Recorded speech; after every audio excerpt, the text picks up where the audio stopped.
Yo, what's good? I gotta fix my capture card. Bear with me a second. Somebody really needs to fix. Somebody needs to fix Microsoft. I'll talk to you. Hang on, let me get this capture card working. Why ain't you showing my picture? There you is. There you go. That's what I'm talking about. Show my capture card. It's just a capture card. There's no reason to get upset. Let me bring this. I know my face ain't on. Hang on a second. I know. Welcome back, all my fine, my beautiful aviation enthusiast friends. Welcome back to the latest episode of the Airplane Show. The Handle a Huge Load show tonight. That's right. Can y'all handle a huge load? That's right. Yeah. So, I was ready to go at like 7:55. I got in. I hooked up got into the simulator. Things were good. And then every time I log in, I go to profile, I go to content, and I see if anything needs to be updated. And sure enough, the A300, what we're flying tonight, had an update. It was like 2.29 gigabytes. Would you believe it that it took 15 minutes for Microsoft to download that update? You know how it has the megabytes per second down here when you're downloading stuff?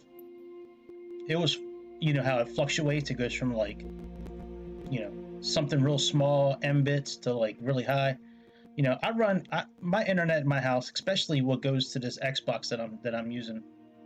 It's usually about a gigabyte a second. Usually I'm running about 1,000 megabytes per second, right in that area, 800 to 1,100 megabytes per second.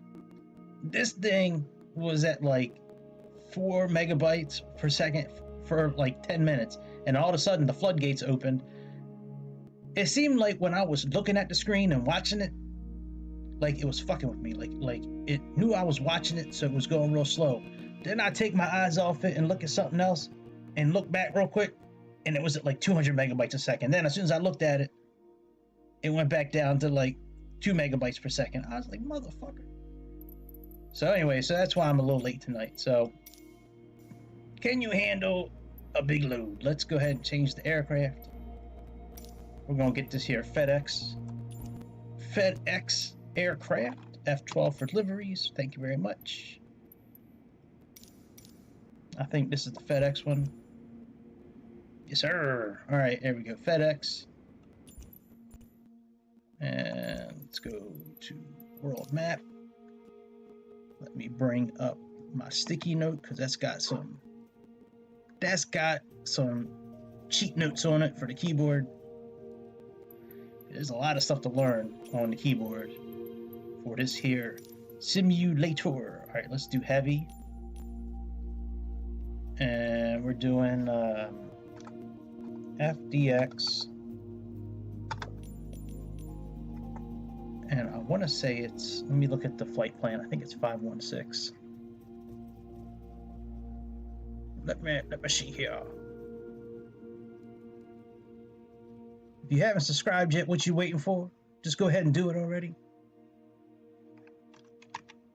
Got me up in here begging like a beggar. Do I need to get on my knees and say pretty please for you to subscribe and click that like button? I might have to. All right, FDX 516, and we are taking off from Memphis. Seems like a lot of these airplanes from FedEx are in Memphis. It's also a fair amount in Baltimore where we're flying to. Every time I stroll past so there's a couple of restaurants we like to go to, not too far from the airport, probably like maybe 10 minutes from the airport. There's like 3 restaurants we like to go to over there. And every time we go past, well, here, I'll show you what I'm talking about. Let's go to Baltimore real quick.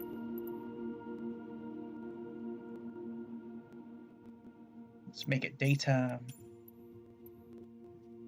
Oh yeah, and actually this flight took off yesterday, but I'm not going to worry about.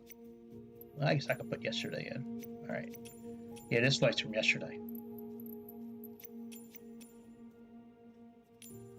All right. Baltimore. So right around Baltimore, we got this. We got. Hang on a second. This is the golf course.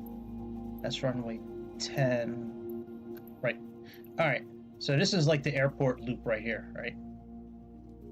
The restaurants we like to go to are like over in here. So every time, so I get off the highway, and go down and I take this road up. And right when we get to this area here, before we make the turn up to Linthicum, we always go past this area here, and there's always FedEx airplanes. There's like always 2 or 3 huge FedEx airplanes over here. So, anyways, let's, I have no idea. I tried to find where FedEx parks their airplanes in Memphis. I couldn't find it. It's like some big secret. It don't really matter. I have a good idea of, because I looked at the map first. I know that there's a lot of cargo down this area. So let's just pick a cargo area out down here. So we got 33. I like 33. That's a good number. That's Eddie Murray's old number from the Orioles. I can get down with that. Let's see if they got any other numbers. 23. They got 23 for Michael Jordan. Yeah, let's do 23 for Michael Jordan. There we go. You know Michael Jordan.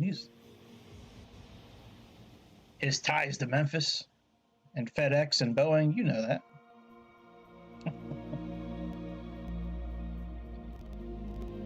Yeah, man. I can't believe it took 15 minutes to update that airplane.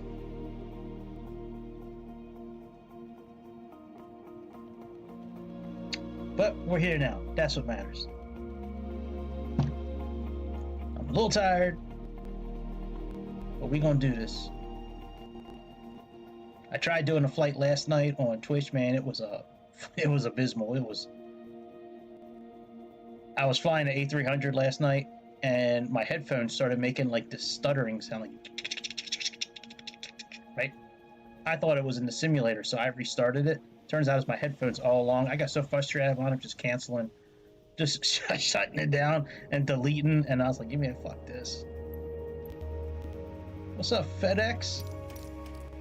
Get my controller in my hands. So if y'all aren't familiar with this airplane is basically the same airplane as the A310 as far as operating equipment. Whoa, we got some clouds, man. Let's see here. I don't know if I need to sync up my stuff in this one because I've never flown the cargo version before. Let's see here. No, it's still got that. It's still got all the same settings. All right, very good. Now, I've never seen the cargo version. What are we doing? Humanitarian charter? Oh, you know what? I think I did do this one time. I did horse stables. We're going to do horses again because there's a lot of horse farms in the Baltimore area near BWI Airport.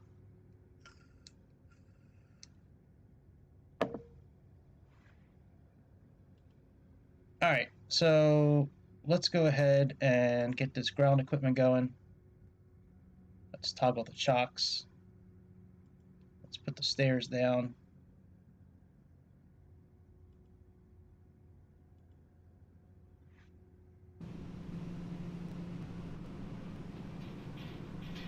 It'd be kind of cool if they had a cargo, you know what I mean? Like a cargo thing. I guess we could toggle. Let's toggle the luggage too, I guess. Why not?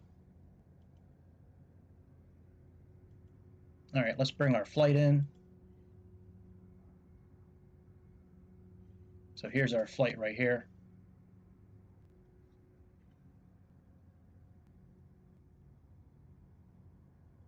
One highway.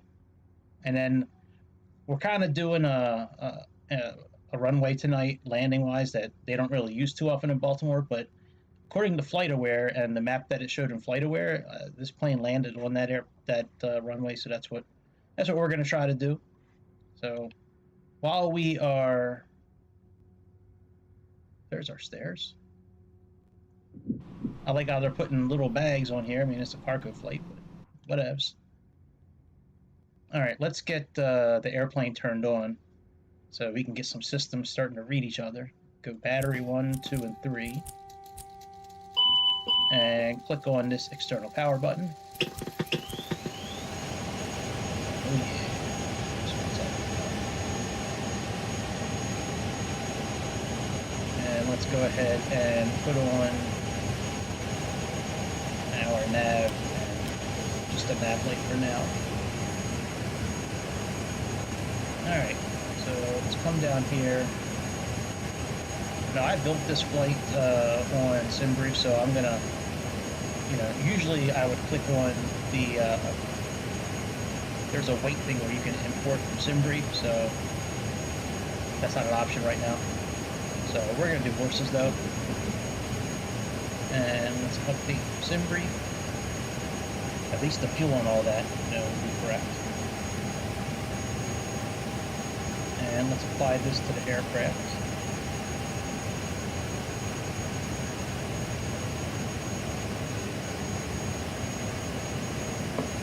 And we can see it's currently working right now.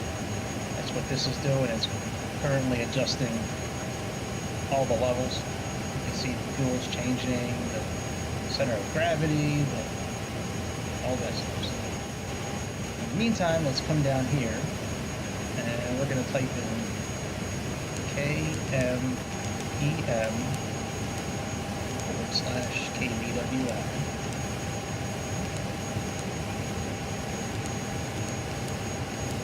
Put that in here. Turn. And I believe JFK is our alternate. We'll enter that in a second. We'll look at the flight plan. So let's go up top here. Let's change this to heading STS. Turn this to nav. It's nav 1. Nav 2. Turn this one straight up and down. Nav 3. See, now it says align IRS. You're going to click the clear button. And now click this align IRS right here. Now I have this on fast, so it takes like, I think, 3 or 4 or 5 minutes, something like that. So everything is still being adjusted for weights.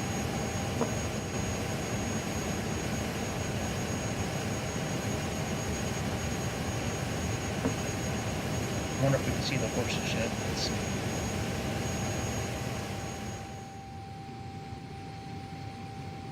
Yep, there's our horses. Our zombie horses. They don't move for shit. I mean, it's a nice touch in the builds, but like, they're kind of freaky looking. All got like dead black eyes, like zombies. It's a little scary.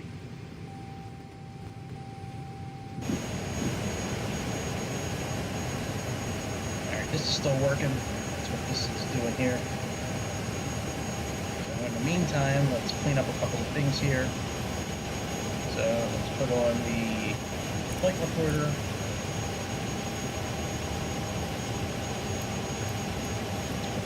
External power for now. Alright, so oxygen is already on. Okay. Let's turn on the full oxygen.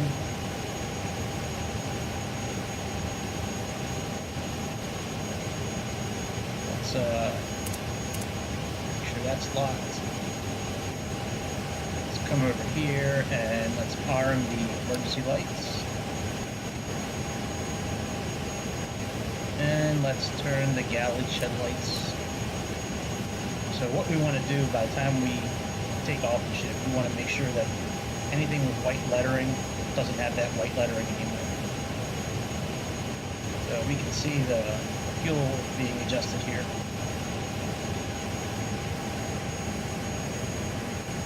Alright, it's still aligning.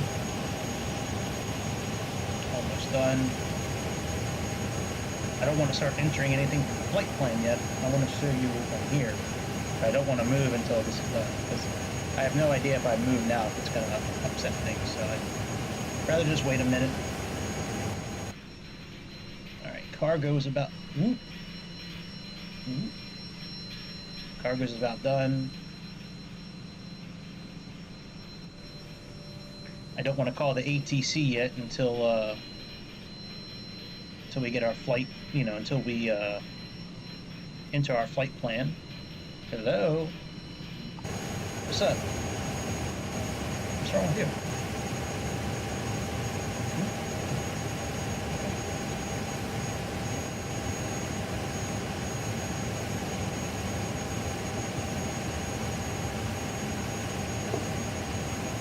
Those meatballs in the toaster.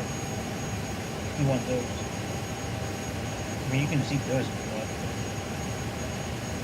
Make a sandwich out of it.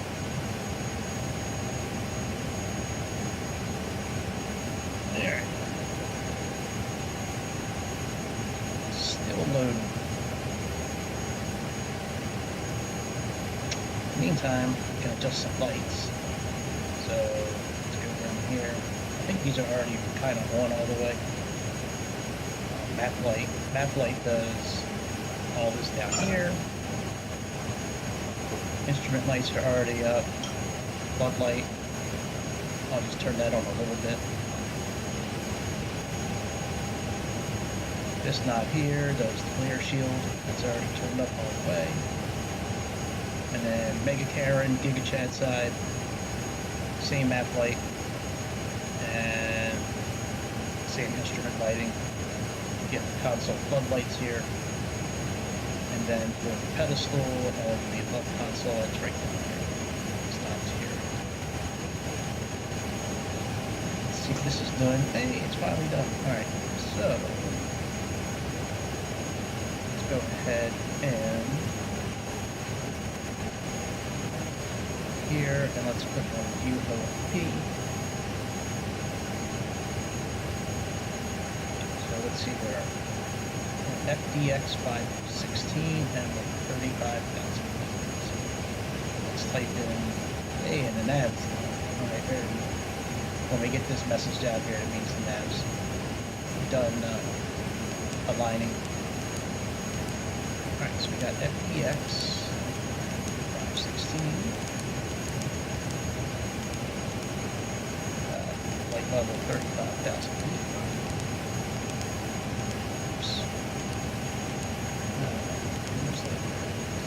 Cost index is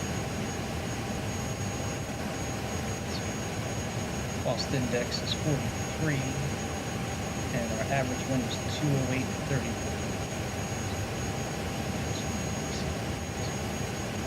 43 and 208.30. Good.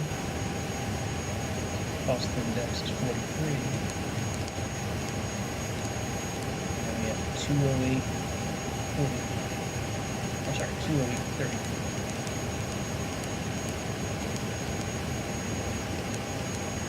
Alright. And alternate airport for our landing is JFK. Alright. So on this flight plan, you have all the fuel here. Anytime I say I'm, looking at the flight plan, this is it. So this is the alternate for JFK.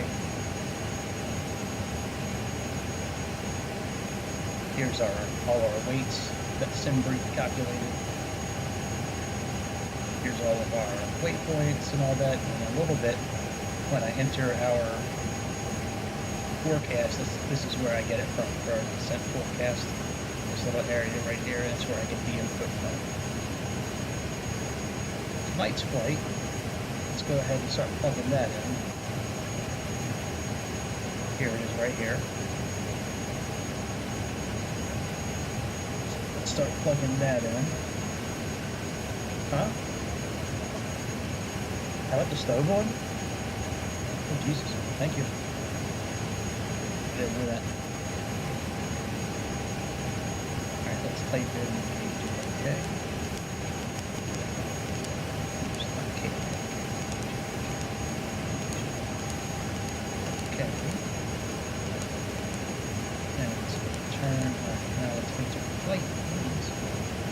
Now, for some reason, I can't bring this in automatically. you click on menu and click on A-cars, you should be able to click on Simry,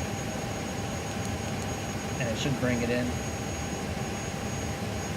Whoa, it did it this time. Oh, you know what? Maybe that's part of the update. The update that took 15 minutes to do. Maybe that's why, yeah.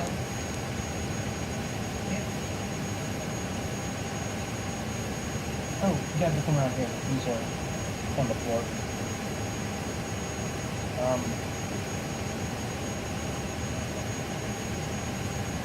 Look behind that box there. On the floor. I'll go down there something. I tossed it down there. Ah, so this must be part of the update. The update that took 15 minutes. Now we can bring this in. Before, we were getting error messages. Very good. So here's all our flight plan. I did want to show you one thing, though.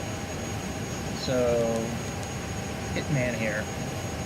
See how it says Q43? I'm sorry, Q34, Q34. That's an airway that was entered. So, Hitman, when we get to that waypoint, we're going to go into an airway. To enter the airway, click on next to Hitman, or wherever it is in here. You just click on the button next to it. Click on airway. Choose the airway you want with one of these buttons, and then on the right side it's going to give you a whole list of waypoints that you can exit the airway from. If it doesn't show up on this right side, just use the arrows up and down, and eventually it will show up. And then you just click it, and then you insert it into the flight plan. So now we need to enter our departure, so let's click the button next to KNEM. Oh, yeah, that's fine. Thank you. How's your new game? Sweet. You're a cult leader? I've always had visions of, like, what you would be like when you got older. And, like, my heart's melting right now. I'm so happy you're a cult leader. What game is it? Gotcha.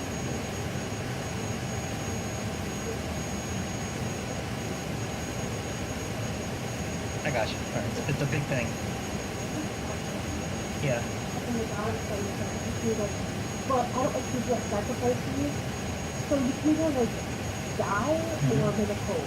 And let's make a cult. Yeah, let's make a cult for real. Let's do it. It's awesome. All right, so after you click KMM, you're going to get to this page, SID Standard Instant Departure. Let's click that button. We're going to try to use runway 36 left. And we don't see the departure here, so let's click the up arrow. And this is the one here, 7. And diab is our transition out of the departure, so let's click that. And now let's insert that. Very good. Now let's scroll up till we get to BWI. Baltimore, so we had that here. Let's click.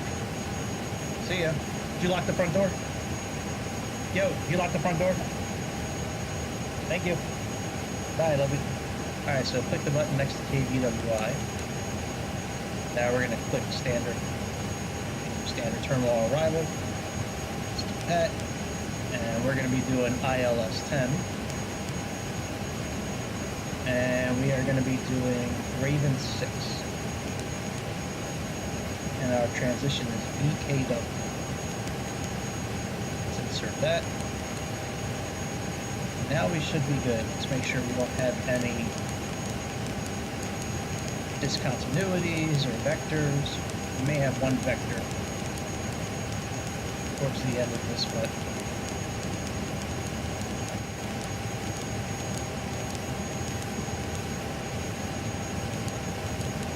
yep, that's what I thought.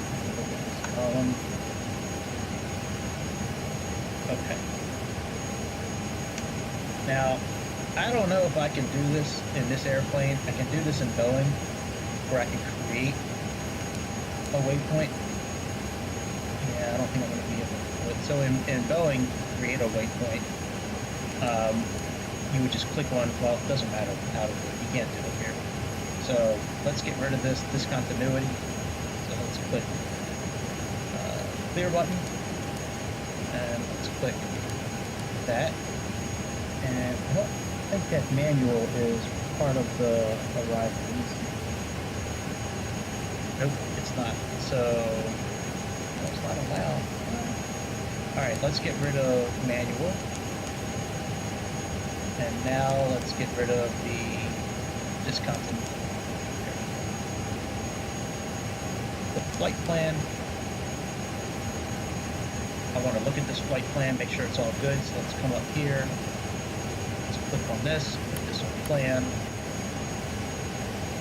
Let's get rid of the yoke.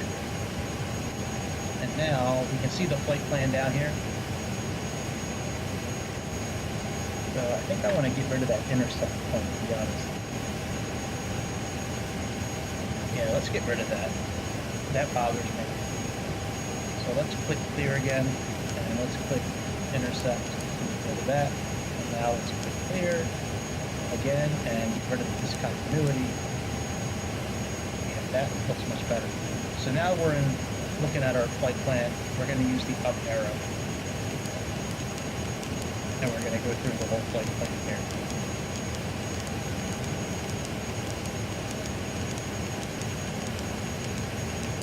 Everything's looking good. It's a messed up kind of landing, but that's how the plane landed the other day. At least that's what's on FlightAware. Yep. And I looked at it on the map in FlightAware, and I was seeing if it did an RNAV landing or ILS, and it looks like it did the ILS. What FlightAware showed was this plane coming in, going around Skaggsville, coming up near Columbia, and then going straight in. The RNAV landing has you leaving like around here, and then coming in with almost like a loop like this. So I was looking at both, because I've done both landings at this airport, and I think this is the one they did the other day, so that's the one I'm sticking with. Alright, let's finish setting up our airplane, and then we will take off. We'll back up first. Alright, let's click mode, let's click descent forecast. And remember where I showed you to find the forecast earlier on here, on the flight plan here. Scroll down, past all the waypoints. So this has like the coordinates, speed, wind, the altitude, all that kind of stuff. Scroll down to the bottom here. It has top of descent, top cruise. Alright, so our winds we're going to get here, this little section right here. So we have set 31. Pull it up my tablet. It's easier for me to remember. My brain is getting a little older, so man, it's a little tough for me to remember this shit. Alright, so 31, 187, 61. Plug that in. I don't know if it really needs to be done, but it's available to do, so why not? Let's just do it. 187, 61, 61. Alright, next one down, I'm going to do one there. What? What'd you say? 310, 187, and then 61. Alright, now we're going to do 20,000 feet, so 200, 209.30, 209 is the direction, 30 is the speed, and then 10,000. 10,000, 201.19.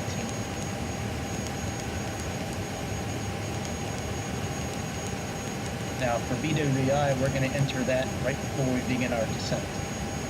If you start descending and you forget to enter this, you're not going to be able to do it. I don't really think it matters now to put it, because it's going to change by the time we get there. So right before we begin our descent, we'll come back to the mode page and take care of that. Alright, let's go back to init. This is all done. Let's go to the next page. And let's click this button here. You don't need to type it in because it's already in our system. This one you do have to do center of gravity. It won't do it automatically, so that one you got to go back to. Right, we're done with this page. That one you got to go back to weights and balances, and we have it right here. Center of gravity is 32.54.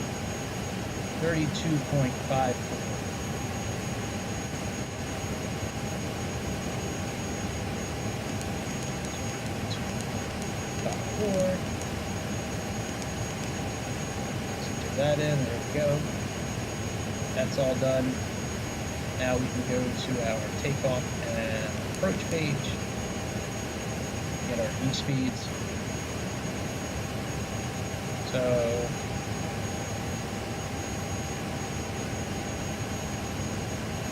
oh, you know what? I think it's actually 30.41 instead. Yeah. Read the wrong one. Let's put 30.41 in. I don't know if it's going to make a difference, but let's just do it anyways. 30 point.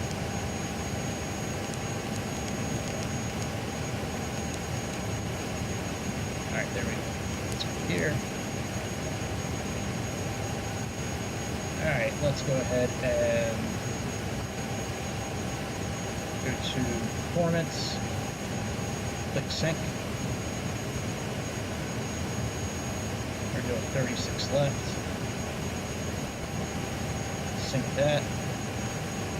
No need for anti-ice. Force tug, no. Alright, calculate. So we have 143, 143. The V2 speed we're going to enter up here. And when we enter it up there, it's going to change the value down here for V speed. So let's put in 143. And 144. Alright, let's close up all the doors and get the APU going. Ground equipment. Let's. Well, for some reason, maybe they fixed this, but when you would toggle these things off, it would reopen the doors. So.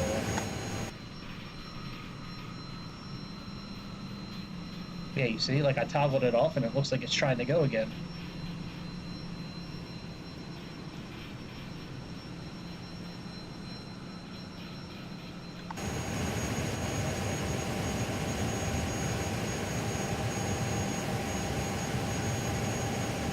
Well, in the meantime, while that's doing that, let's go ahead and get our charts together for takeoff. So let's come here to Navigraph. Memphis. Let's wait for Memphis to pull up.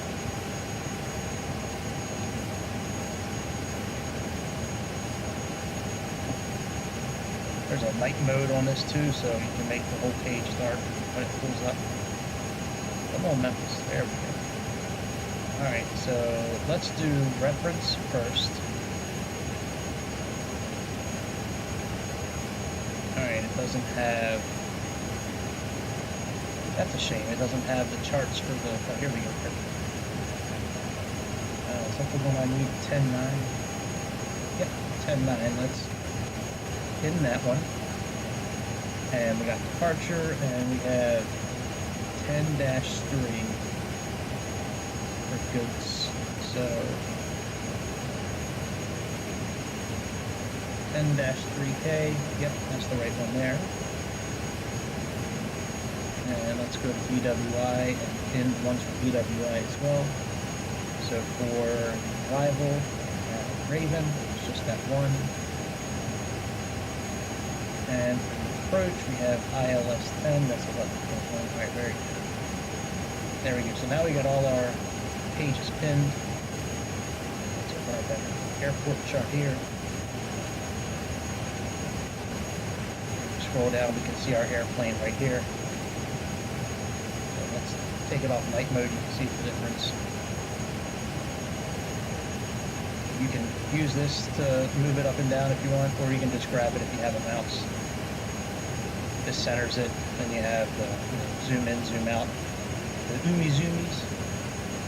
Alright, let's see if this, Alright, they're all done. Let's close all these doors up now.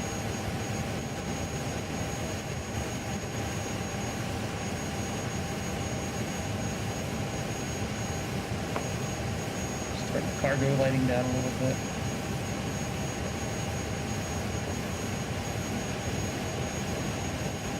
I don't want to turn the APU on until this is all taken care of. Otherwise the APU won't show up here. Well, I could probably click electric and it would show up, but...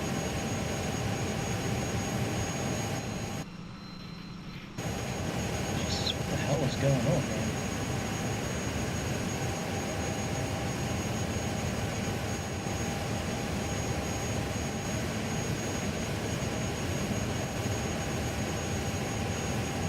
Alright, very good. All the doors are closed. So let's go ahead and push this inner tank button too. Let's come down here and flip this switch. Let's wait a few seconds.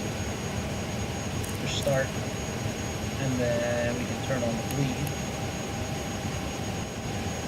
These dials here, these 6 switches, avionics, yaw dampener, pitch trim, do not touch these until the IRS is lined up.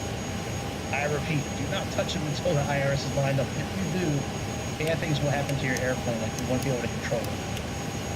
We can toggle them now. And let's put this on, and that. Alright, you can see the APU is working. Once that's good, we can disconnect the ground power and then back up. For some reason, they still haven't fixed this. This here, you gotta click on it a few times for it to line up. I guess that's kind of like tapping on the screen to get it to work. Alright, let's take the chocks away. Here the APU kicking on.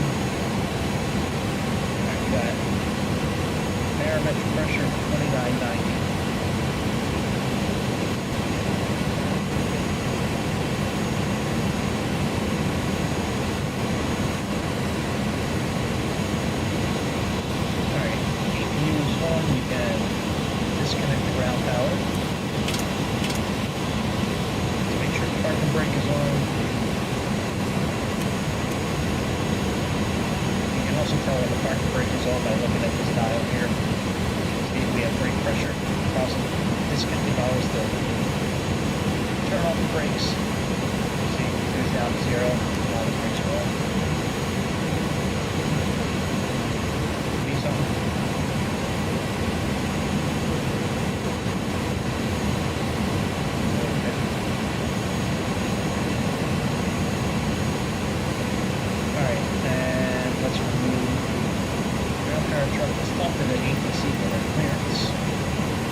Runway 9, it never does it. It never gives me...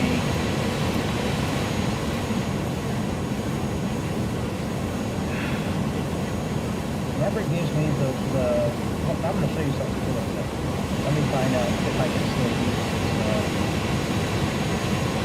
runway. But it never gives me the one-way I actually want.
So, look, I have it turned on. Oops. Assistance. User experience. See how it says ATC enforced flight plan. Let's read the description, shall we? Adjust whether ATC will follow the departure and arrival procedure specified in the flight plan. If enabled, air traffic control will always default to the departure runway, arrival runway, and approach procedure as defined in the original flight plan, regardless of current weather conditions. I had that turned on. Every time I contact the ATC, they never give me the runway that's in the flight plan. So I'm calling bullshit on Microsoft. Bill Gates is behind making our experience terrible. Still, fuck Bill Gates. Alright, let's go ahead and let's back up so we can. Yep. Alright, let's go to the plan. Give me chat side. And make a Karen or give me chat. I'm not sure who's in there right. Alright, let's click the back and up button. Let's disconnect. Park brakes. Oh yeah, thanks Microsoft. Park an airplane right behind it. Oh, there's some stupid motherfuckers. Alright, let's just go right to the right so we can avoid collision.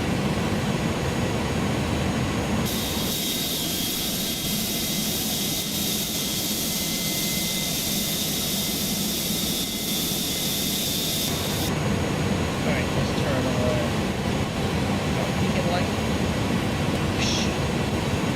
And let's get rid of all the white. All the white's gotta go. Anything with white lettering needs to not have white lettering anymore.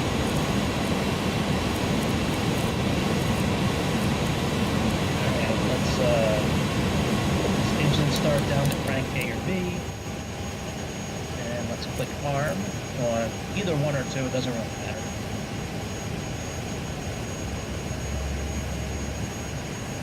Wait for M2 to get up a little bit. 10 to 15, somewhere in that area. Click engine 2. And I think we're good with the backup ups, so let's click stop. Oh, actually, maybe we're not.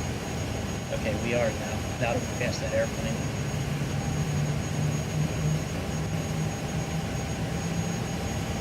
Alright, let's engage the parking brake again.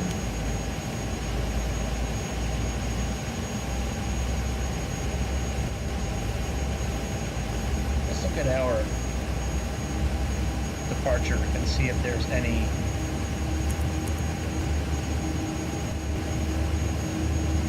we need to worry about as far as altitude, like any kind of constraints.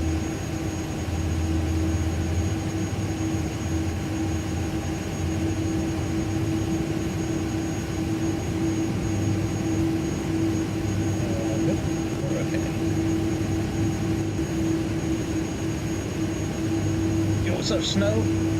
I'm flying to Baltimore. From Memphis to Baltimore. Alright, let's put the other engine on. Let's click start. Let's wait for N2 to get up a little bit.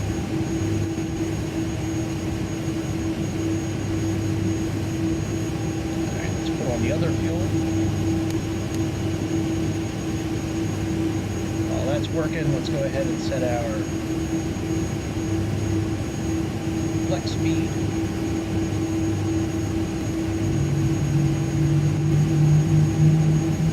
It was 32.5. I should have kept the other one in, but that's okay. It's close enough. It's only off by like 0.5%. Alright, flex speed is 53, and we got to make sure our trim is 0.2 down. So, alright, 53.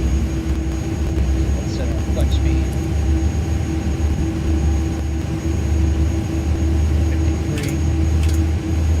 Brake fans on, and let's also set the max auto brake, and let's make sure our trim is 0.2 down.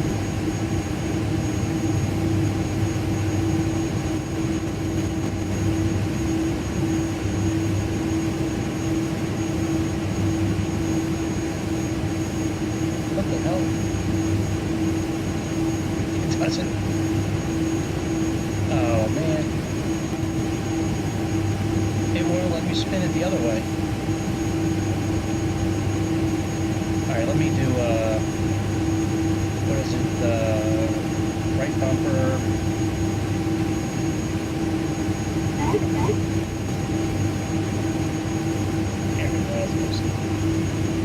Alright, let's put our flaps down for takeoff. And then check our takeoff setting and make sure we're good for takeoff.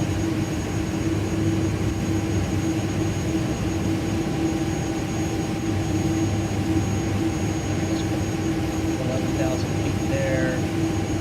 And our heading is 94 for takeoff.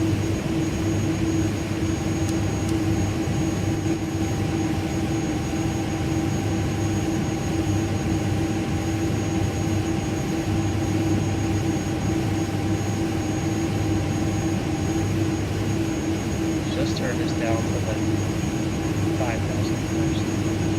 Alright, there's a... Well, actually, let's do one more thing before we... two more things, actually. So our weather system, let's turn this on, so put that on. There's system 1. Let's adjust the tilt a little bit. And then up here, let's put our transponder system on. Alright. One above, so it captures any traffic above us. And let's turn off the PPU lead. And let's put this up to continuous relight. Alright, everything looks pretty good up here. We'll adjust some lights in a moment. Let's make sure our takeoff settings are okay. So there's this takeoff button down here. Want to hold that in and watch for the message up here and see what it says. Alright, takeoff test only. Now, remember that, because when we take off, I'm going to get a message up here that says TO inhibited. It's going to be in red. For some reason, I always get it. I don't know why. Maybe I won't today because I set the trim. I sometimes forget to do that, so maybe that'll work out. Alright, constraints, that'll show us any kind of input waypoint that we're going to. You know, like if there's an altitude constraint or a speed constraint, usually it just has the time, zoom the time there. Position height, I don't know why we do that, but I saw a real pilot do that in real life, and now I do it because he did it. So, alright, flight plan's on already. On nav, ready for good, and make sure this is good. Flight director on, that's good. Just adjust the brightness for the weather.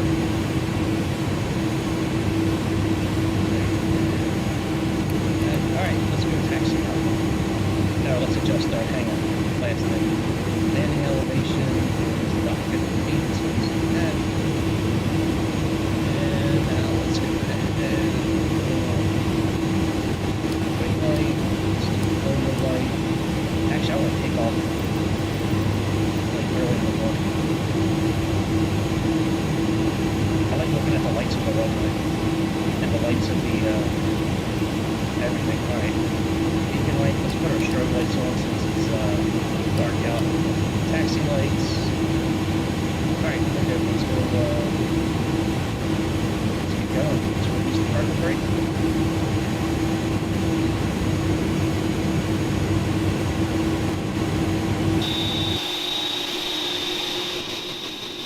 And let's give it a little bit of...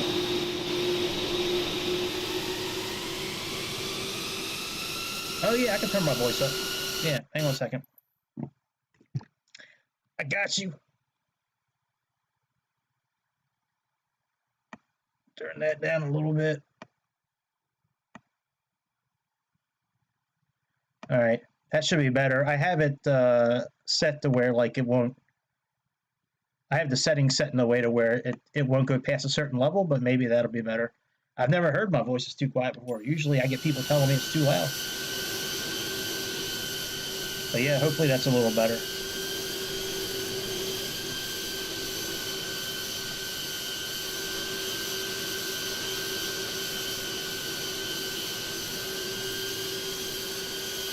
Hey, what's up, my dude? Welcome to the zombie show. We got zombie horses on here, Grease. Thank you, Snow Turd. Appreciate you. Before you leave, make sure you subscribe and click the thumbs up. I appreciate it. Usually I have an enforcer here that tells everybody to do it, but he's not here. Thank you, ATC. Thank you for telling me there was an airplane there. Appreciate you, ATC. I can't wait for the new ATC to get here so it can help us out. Yeah, Greece, we're flying from Memphis to my hometown of Baltimore. And we got zombie horses in the back. Their eyes are black as night. They are some dead fucking zombie horses, that's for sure.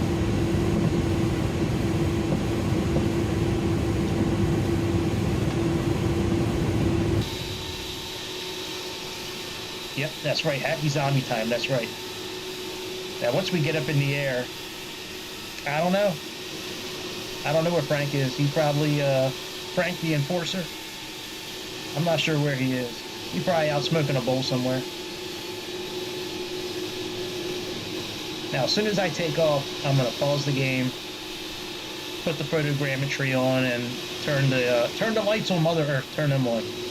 I just like taking off when it's dark. I like seeing all the lights. I like seeing the lights when they're free. These free lights are going to go away here soon. I was told by somebody online recently that Simulator 2024, no runway lights are free. You got to pay for every runway light. Hopefully that's not the case, but he usually knows what he's talking about, so I tend to believe him.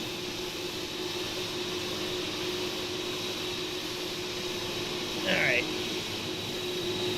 Thanks, ATC, for telling us to cross traffic. Appreciate it.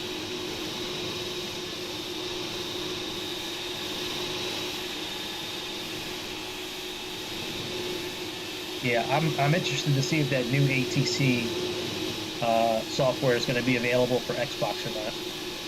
I hope it is. It should be. I mean, I think we're getting the simulator before PC, so we should get that new system for air traffic control.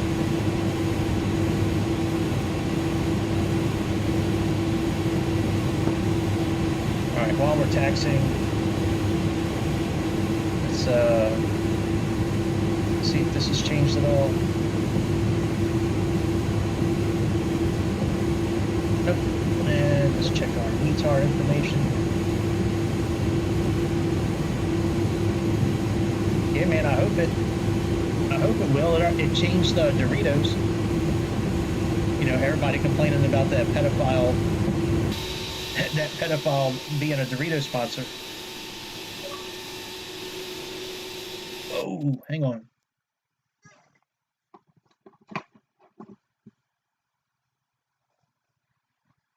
Oh, Thrustmasters, dude, I'm so jealous. Fuck. I've been talking about getting yokes and all that kind of stuff for, I guess, about a week, 2 weeks now. Yeah, I'm very close to being able to pull the trigger on getting yokes and Thrustmaster type situation, man. That is awesome. That's the right way to play this, that's for sure. Playing with a joystick with just your thumb is no fun, man. Landing these planes, I'd rather... Anyways, that's awesome, dude. Congratulations. Let me turn the controller on. Yeah, man, that's awesome. That's some good shit right there.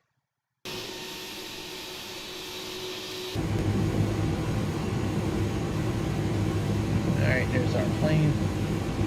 Man, they got us going all the way to... Oh, runway 9. Jesus, oh my... I chose the parking spot where we started from because I was trying to use runway 36 left. And that's right where we were parked. And of course, the ATC in this game decides to put us on the complete other end of the airport. Oh, hang on, let me turn the plane down a little bit, hang on. When Snow was talking about my voice, I kind of turned everything. All right, see if that's better.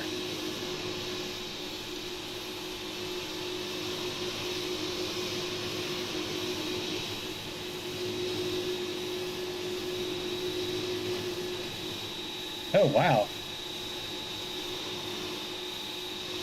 I gotta write that down. Hang on, let me write that down. HOTAs. Man, I'm glad you stopped by today, man.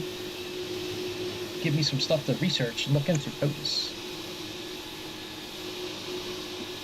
HOTAS.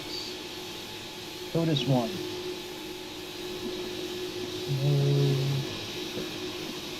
Appreciate it, man. I gotta look into that. So I've been looking for about, I guess about a week or two now for, pedals, a yoke, and something to thrust. So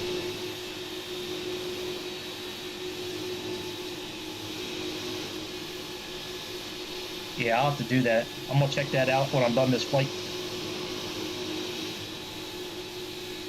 Grease, let me know if it's too loud still. It's hard for me to tell because I got the headphones. Well, it's hard for me to tell in general, but I didn't change any of the settings from where they normally are. I guess it's just a loud plane.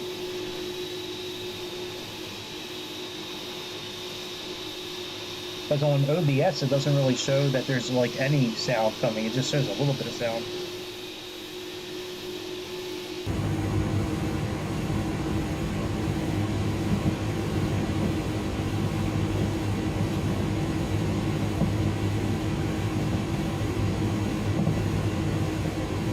I love all the sounds in this airplane. Like when you have headphones on and you're like going down the tarmac and this thing, you can hear like all the wheels and shit like kind of bouncing on the ground and like stuff moving around. It's pretty cool. And turning the engines on for the first time, man.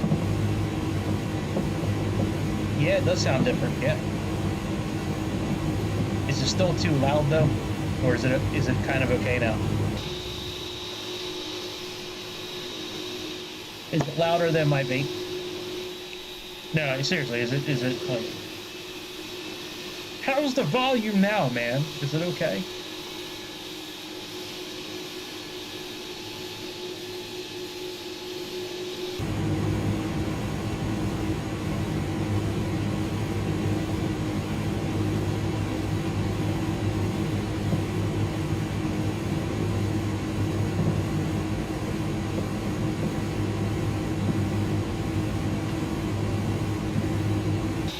Thank you.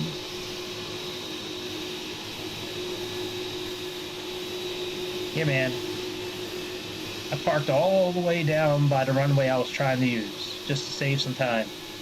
I contacted ATC. I say I want a north departure, because I was trying to go north. I was trying to take off going straight north. And what do? They give me a runway going straight east. And even though I have the setting set for enforce my flight plan, which we all read the description together. Even though I have that chosen, it never enforces my flight plan, nor does it ever give me the option to. The only time it gives me an option to do it is when there's bad weather around. When there's bad weather around, it seems to allow me to choose the runway that I need to. It says IFR, takeoff, and then I'm okay, but whatever. An hour later, we're finally here.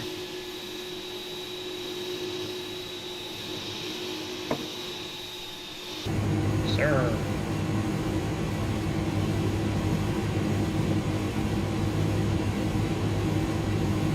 Alright, let's choose our next.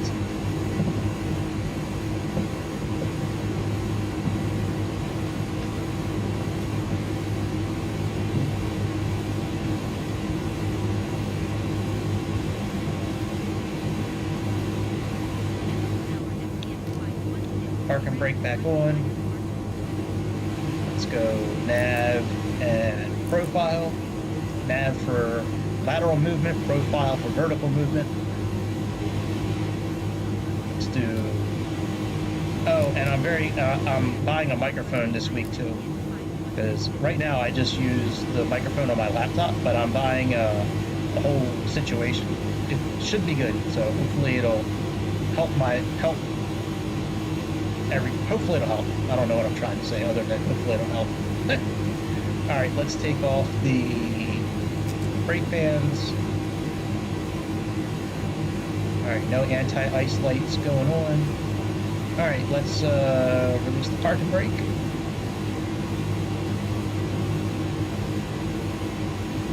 Let's creep onto the runway.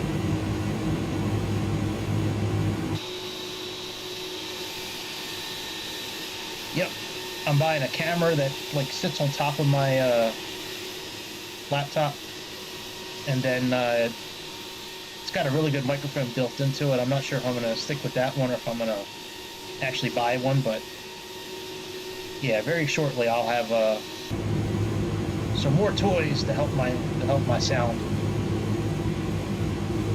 All right, let's line up a little bit more.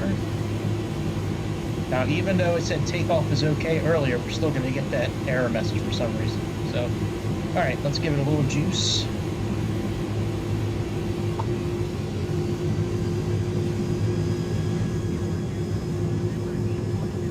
And let's click toga.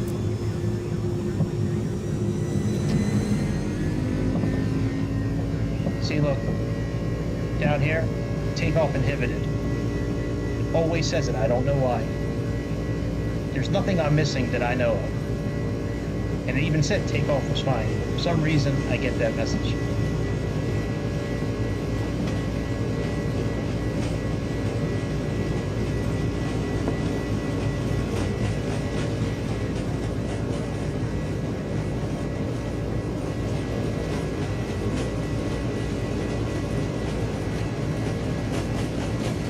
Alright, looks like we can rotate.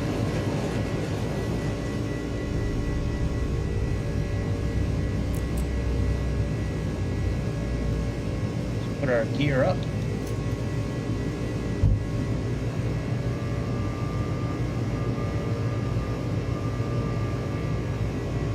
Alright, let's pause. Let's put on photogrammetry. I always leave it off until I get into the air. For some reason, well, not for some reason, it's a lot of data in photogrammetry, but for some reason, every airport, it makes everything choppy, it creates phantom potholes, it just is a mess. So I always leave it off until I take off. Always, always.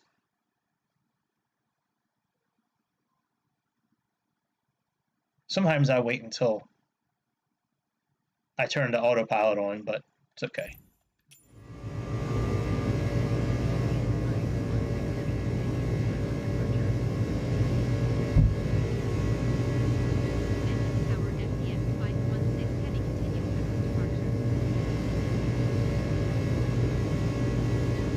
Alright, let's put our flaps up.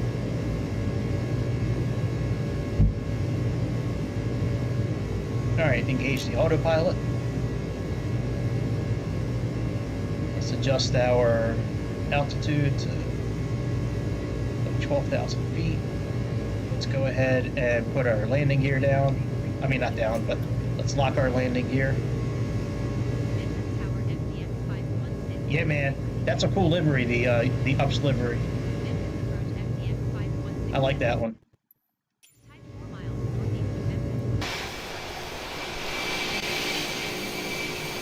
I was on the fence about that livery. I was like, should I use that one or the FedEx one? But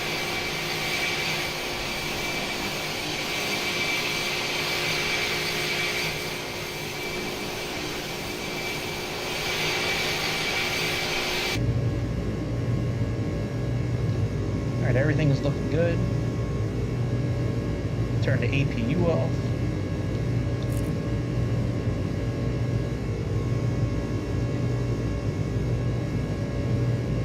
See where we're at for our departure.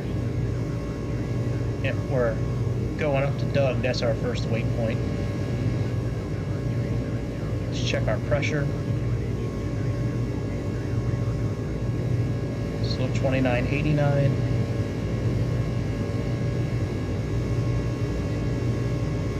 Let me put the altitude up a little bit, and then we'll go look at the zombie horses. Oh, fuck it, let's just put it up to 35,000.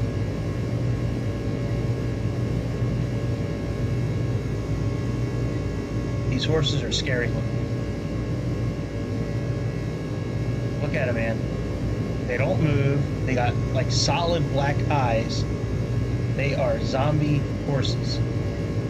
Ready to eat your brains and then take a big old piss on you.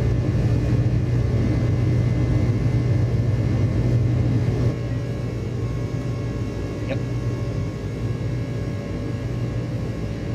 Oh, what the fuck?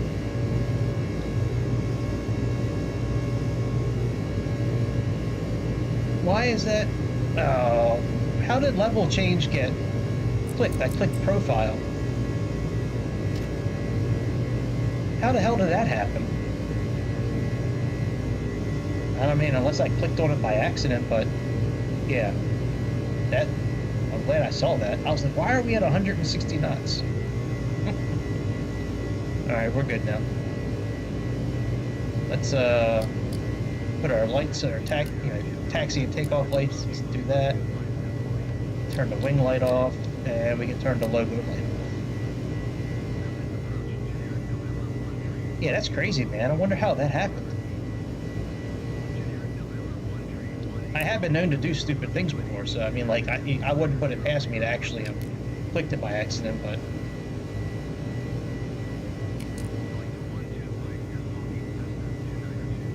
Alright, very good.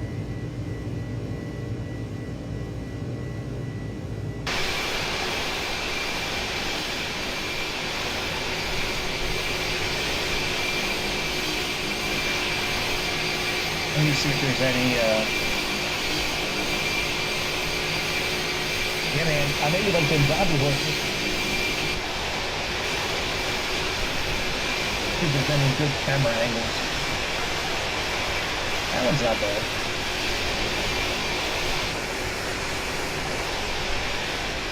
You can check out my butt. You like my butt?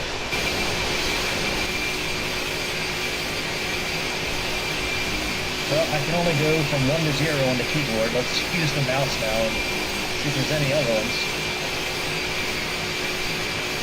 Yep.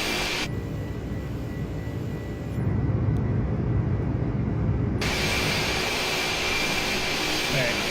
So just those.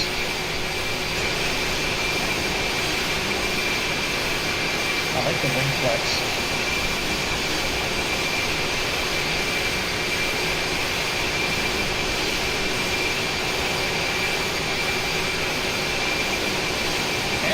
It looks like there's actually heat coming off the back. Still another airplane without any of the ailerons or anything, you know, kind of flapping around a little bit.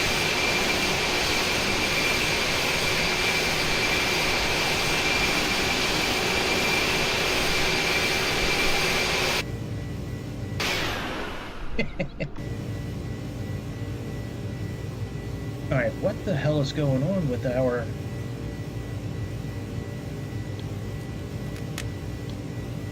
Oh man, I am really an idiot. Sorry, the flaps weren't up all the way. I was looking at that wing, I'm like, man, it looks like the slats are still down. Like, why does it look like the slats are still down? That's the reason why. Because your internet pilot is an idiot. He didn't put the flaps all the way up.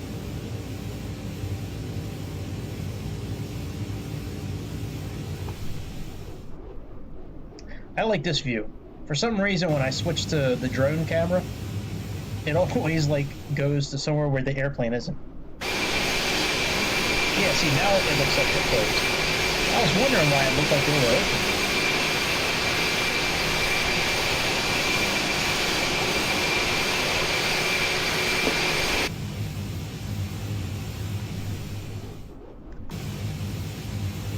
There's some wonky things like, okay, so I was just in that camera mode, right, with the wing, and on my keyboard it says push INS to go from cockpit to drone, so I do that. So I clicked INS and it put me like in the clouds like you saw. To get to the fixed cameras of the drone, like the wing and underneath and all that, you're supposed to hold left control, left shift, and use 1 through 0 on the numbers up top. So I do that. Then when I want to go back to the cockpit, you figure I would just push INS again, but when I push that, it brings me to that one mode that you just saw me in, where I was like all zoomed all the way into the cockpit.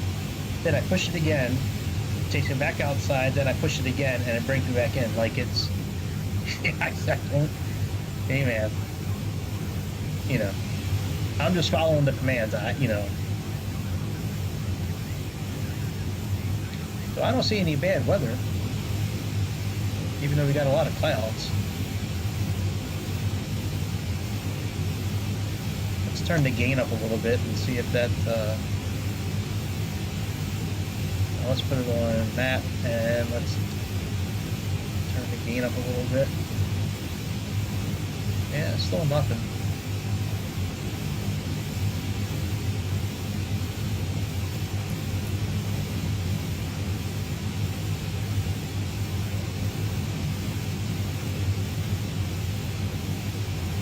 We can get ready to go in standard pressure, so let's come down here, push A on the controller, and push X to pull it out. Gotta pull it out while we got that huge load.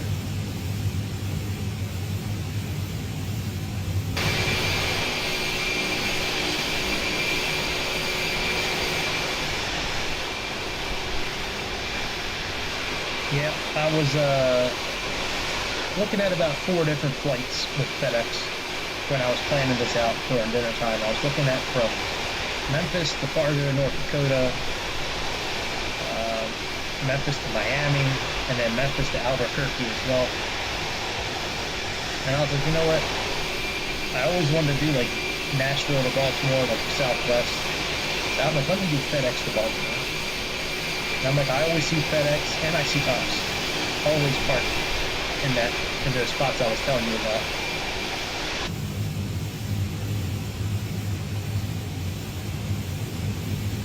Okay, let's take this off night mode. Let's put this button here.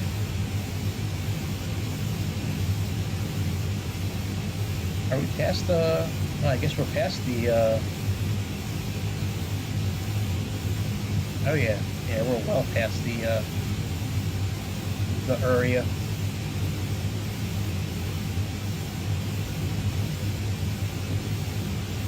I don't know why it's not showing our airplane though, because we haven't passed Dyad yet. It should be showing up here somewhere.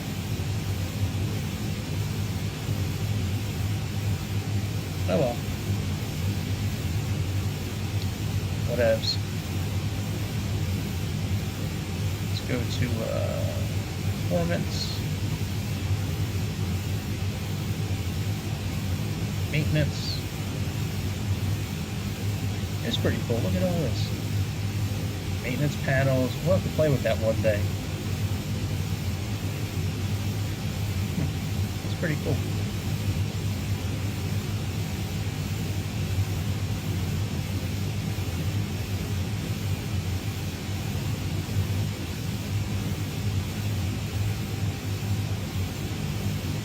So we got a humanitarian charter, custom, coastal, racing charter, aero parts. I like that it's got a different selection than the Antonov airplane. All right, we're making our way. Oh, look at that! Look at them checklists. That's a much simpler checklist than the one that they got in the game. The one in the game's got a lot of stuff to play. Well, a lot. Look. We got the flight deck operation preparation, 90 things to check and do. 90. I don't even think there's 90 switches like on the, that's a lot of stuff.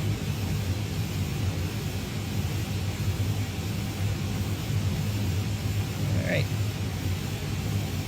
It'd be cool if you could like stow the tablet. Like, I have I forget what airplane it is. I think it's the Piper that I have. Where you can like click on the tablet and it like stows the tablet. That would be a cool feature to have. Put the tablet away.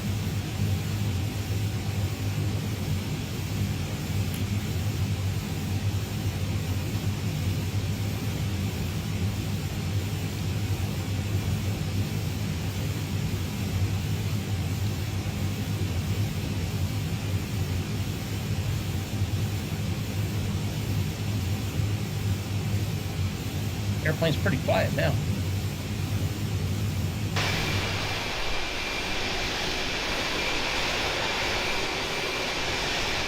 Oh, it's like an ASMR video now. Just listen to the sounds of the airplane.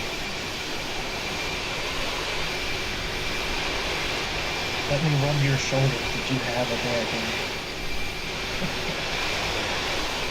Those videos are so stupid. I don't know how anybody watches these videos and supports those people that make those ASMR videos, like where they look into the camera and they're pretending to interact with you. It's creepy. I like the videos where they have another person there, and like they're doing stuff to the other person, like cutting their hair, or giving them a massage, or checking them for for chiropractic. Like those are okay. Those are tolerable. Just a bit tolerable. Yeah, I don't blame you. I almost fell asleep last time too.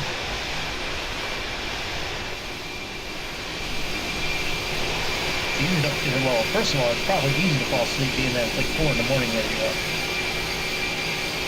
That's still crazy to me that you're always up watching these videos. I'm very appreciative that you are. Don't get me wrong like that. I think it's awesome that you're here for like pretty much everyone. But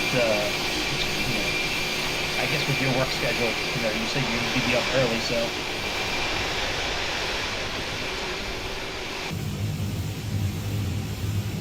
Icing range. Let's put on some icing equipment.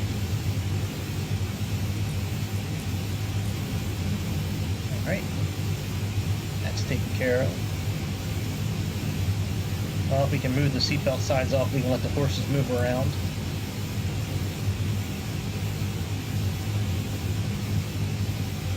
Everything else looks okay. Let's put this on generator 1, I guess. Not that it really matters, but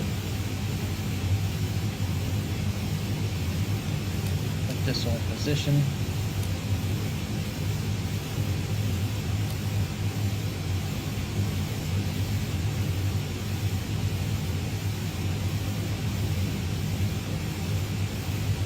Alright, we're almost at 35,000 feet. Split the progress.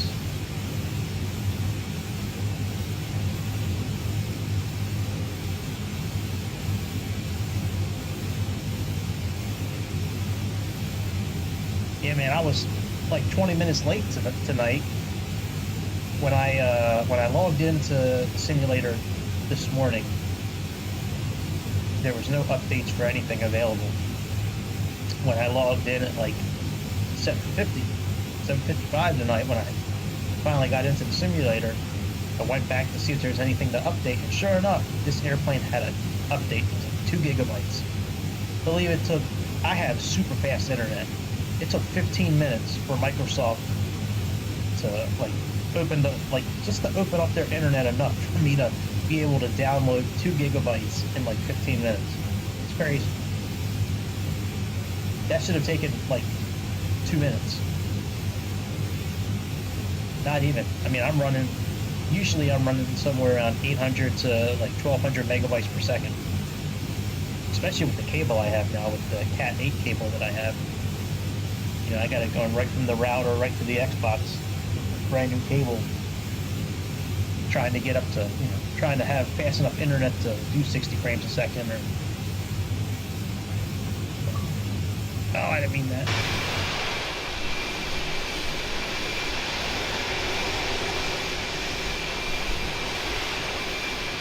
This is a vanilla livery grease, just to let you know it's vanilla. This came with the airplane. I didn't have to download anything extra. Came with it.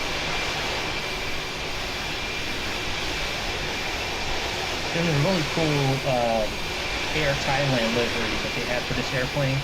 It's got Thai on it, Lufthansa, SAS, Virgo, United, like all on the line on the fuselage of the airplane. It's so cool looking.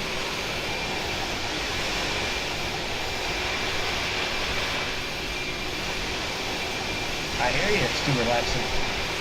I'm with you. I fall asleep. There's a few games I routinely fall asleep to. This is one. The Train Simulator is another one, and the Car Mechanic Simulator. I love the music in that Car Mechanic Simulator. It's that EDM, like electric techno music. I love that shit. That's what I'm talking about. Keep that shit crisp and clean. Crisp and clean. No third-party liveries allowed.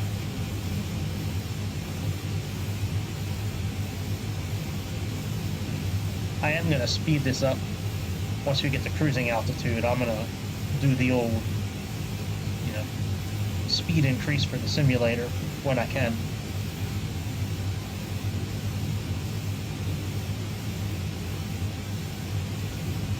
Well, hello. Hi. Welcome. Frank the Enforcer is not here tonight, so you can pretty much say almost anything you want to. But yeah, welcome. We're almost at our cruising altitude here in this A300. We're carrying a huge load of zombie horses.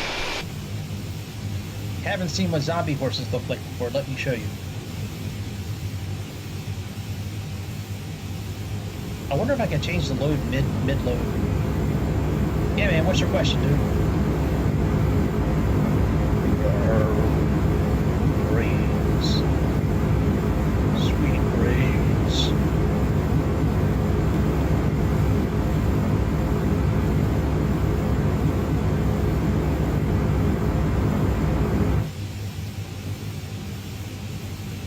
I might have an answer for you. I might not know it, but I might know it.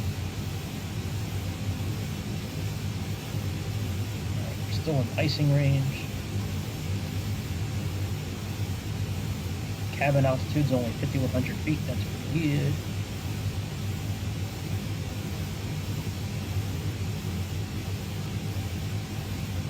Can I show your landing on stream? I don't know how to do that, actually.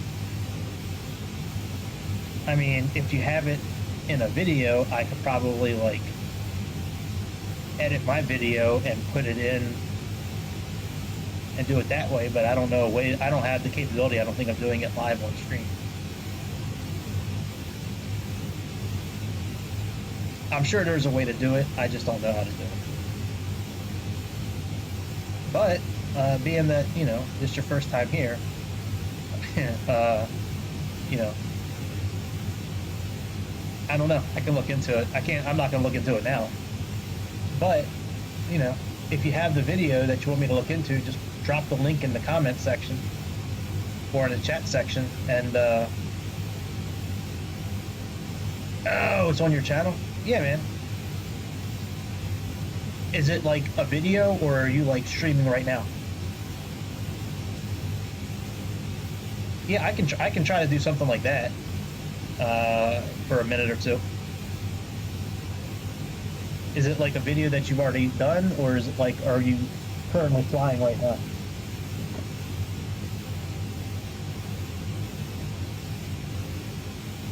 Oh, all right, dude. Well, hey, man. Yeah, hit me up in the comments, and I'll do it next time. Okay. Yeah, man. I'll see you tomorrow for sure. I'll be back at the same time, 8 o'clock tomorrow night, 8 o'clock East Coast time. Yeah, man. I'll do it tomorrow for you for sure. Don't forget to subscribe and like, man, before you go to bed. Do that shit. You're gonna have nightmares if you don't subscribe and click the like button. All right, we're not in the icing range anymore. We can turn the icing off.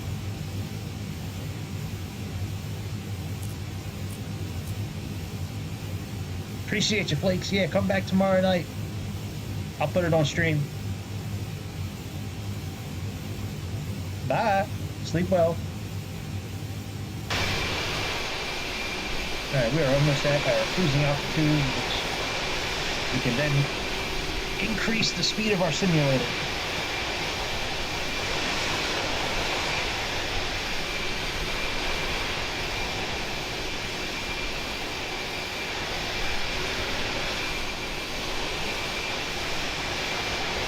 Man, that dog next to us, I feel so bad for him, man, this little dog. the owners of that dog treat him like shit. He's always like, I mean, he's a small dog, so I know his bark's not like gonna be loud, but every time not every time, but most of the time when he barks, it sounds like he's in some sort of distress. Then they have another dog there, a retriever, and that dog is just an asshole to the little dog. Both short-haired dogs shouldn't be outside, you know, in winter weather. And these dudes next door, well, there's a couple women that live there too, you know, like last year when it was like 20 degrees outside overnight, they were leaving their dogs outside in like sub-zero temperature, man, like below zero temperature. Called animal control a couple of times to try to see if animal control could do something, but they didn't do nothing. Alright, we can turn off continuous relight now that we are at our cruising altitude.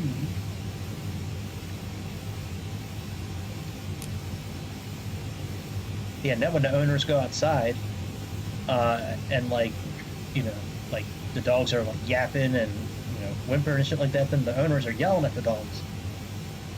Disgusting. Alright, let's click altitude hold.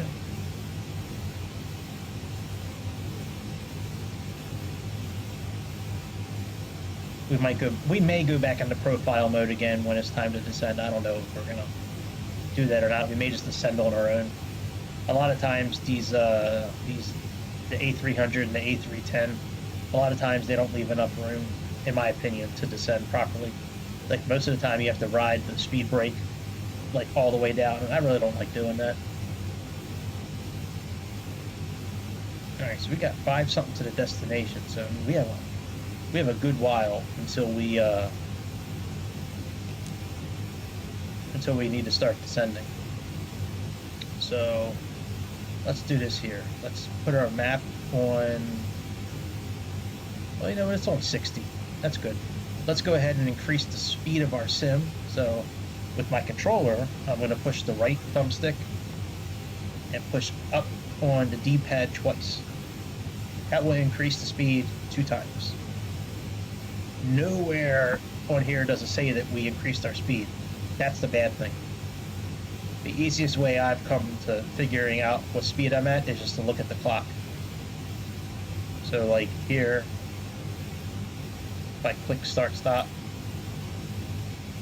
see how fast it's going? When I go back to regular time, I just count the seconds and make sure. And we're coming up on a waypoint, so I usually slow down to regular speed for waypoints because this plane does not make very nice turns when it's in sped up mode. It makes very violent, scary turns. So I just moved it to 1x. 2x is, you know, I always equate it to like an Impala, like a 64 Impala, like in a Dr. Dre or Snoop Dogg video, you know, when it's on the wheels and it's like bouncing like this. When we're in 2x mode, that's how this plane be bouncing, because if you look at the VS needle here, it's like making half circles. So we're in 1x, we'll leave it in 1x. That's better than a regular X.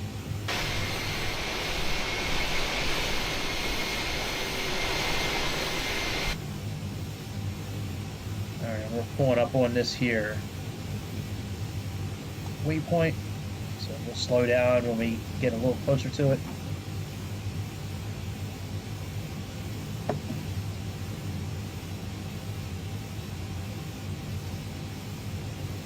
Looks like we're continuing on the same course, but just in case, I always like to slow down a little bit. Alright, slow down.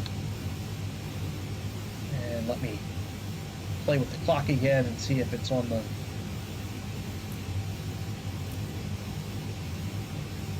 1,000, 31,000, 4,000. Alright, so that's fine.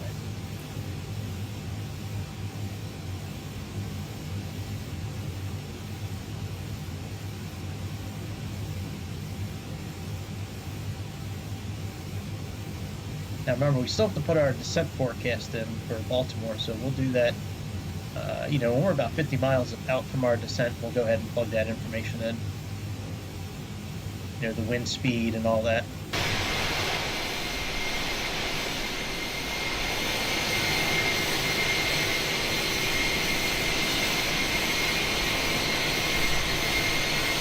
But yeah, man, we're at the boring part of the flight now. We're at the just do nothing.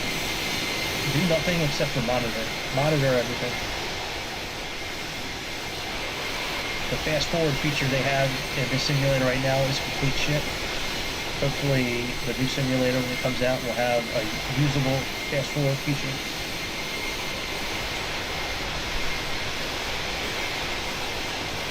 So, I've tried it before and it's always been a disaster. It's always been a messed up situation whenever I've tried their fast forward feature. So I just used speed increase to do it now. The only one company that's really figured it out is PMDG. They have a phenomenal way to increase the speed of your airplane while it's cruising. Well, really, at any stage of the flight, you can do it. The one from Microsoft built into the game is okay, but if you go past like 1 or 2x, you're really asking for trouble. Especially if you're making turns. Like it's not an easy turn. It is very violent. To the point where like it almost like kicks you out of the autopilot.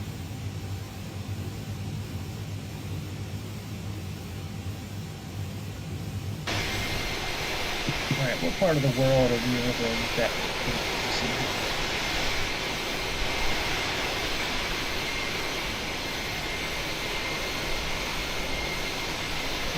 Alright. Nah, yes. There were for Kentucky with that part. Yo, Kentucky. The Appalachian Mountains. Good old Appalachian. Yo, Kentucky bluegrass. Sir. Oh, Kentucky bluegrass. Bing bing bing bing bing bing bing bing bing bing bing bing bing bing bing bing bing bluegrass. Bing bing bing bing bing bing bing. I spent some time in Kentucky actually. It's a very pretty state. Very pretty state. There's a lot of rural areas in Kentucky. A lot of rural areas, but it's a very pretty state actually. A lot of the people I met while I was in Kentucky were very friendly also. Spent a little bit of time in Tennessee as well. Spent a few years in good old West Virginia for college.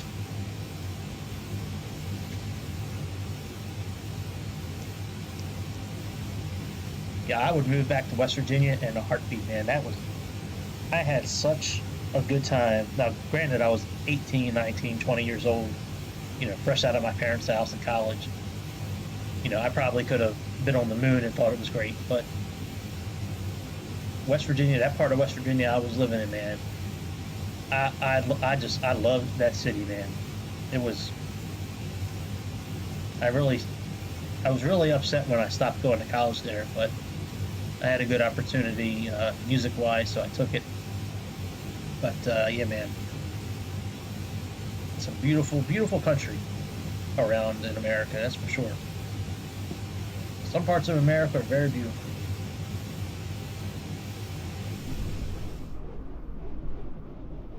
Now, where the hell is our airplane at?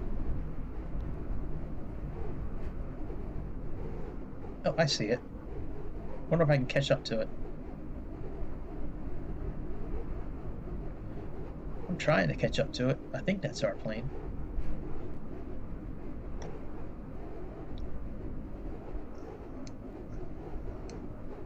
For some reason, with the keyboard, when you go into drone mode, it takes you all the way, like, super far from the airplane. I think I'm catching up to it. Look at them rays, man. Look at the Xbox. Look at all them teraflops making them sun rays. Oh, 12 teraflops working. Good old 13 trillion equations going on right now. Look at that, man. Looking Einstein, Xbox Einstein. Come on, super drone, let's go. can't catch the plane. It's going too fast.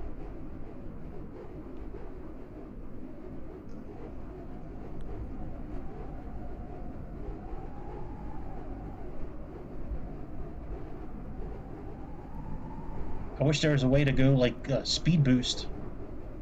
I didn't think you could have the drone this far away from the airplane, to be honest. Like last night when I was trying it out, I was still on the ground when the airplane was up at cruising altitude. All right, I think we're getting a little closer. Let me go back in the cockpit, make sure everything's okay. That was strange. Why was the wheel all the way cocked like that? All right, yep. I mean, I can see the contrails.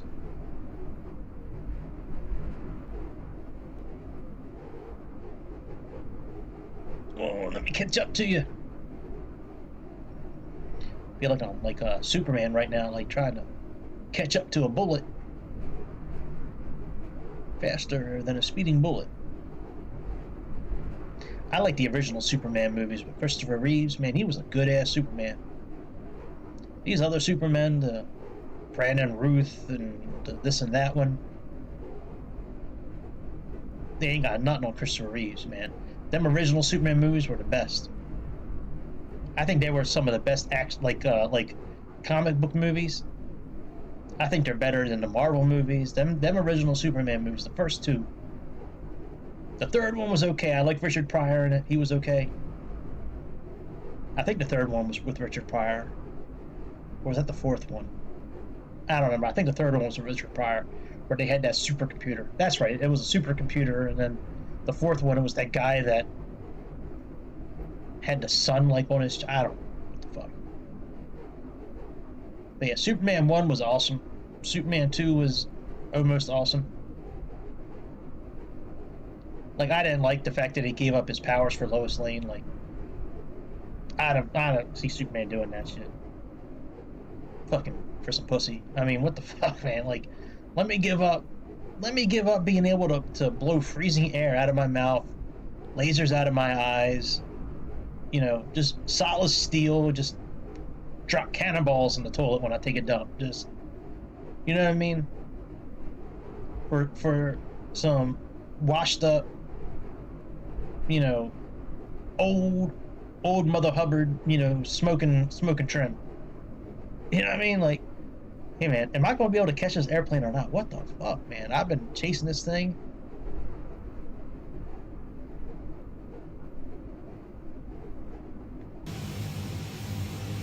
Maybe not. That's crazy. If I change the view though, like I can do the different fixed camera views. For some reason the drone, man, like, I don't know, maybe it's somewhere in the forums it'll say like why that does that. Alright, 409 to the destination, so we shouldn't have too much farther until we start descending.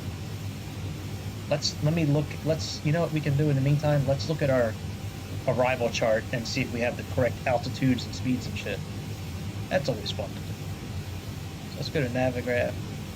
Let's click this button up here and make it a little brighter. So we have these two little buttons up top here, lower and darker. So, alright, let's go Raven.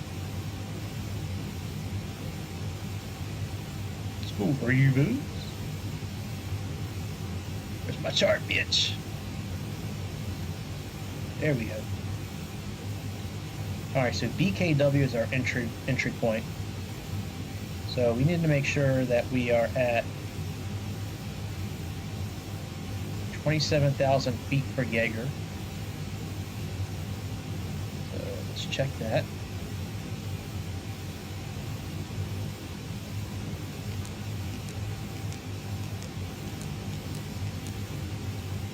Alright, Jaeger is 27,000 feet. Now you see how we have this plus here? That means like 250, like you can be above 250.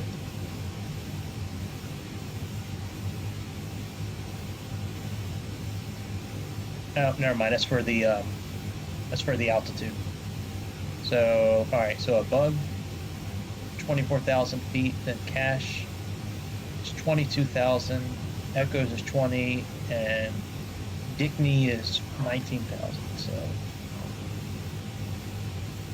all right, Ackle, Cash 22, Echoes, and then right 19,000 feet.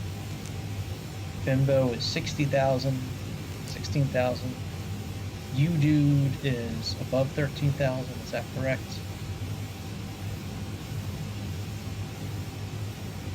Yep, Rexy and Capo and Raven, they should all be at 12, 9, and 6 respectively.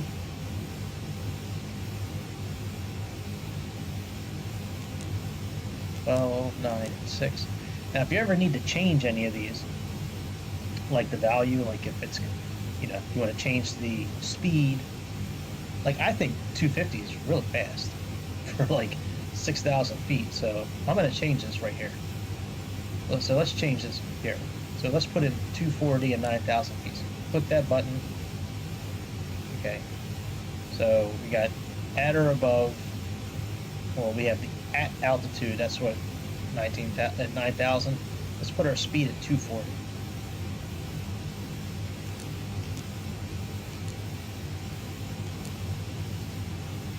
All right. Let's click return.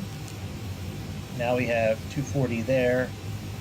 And I want to put this at, let's say, 230.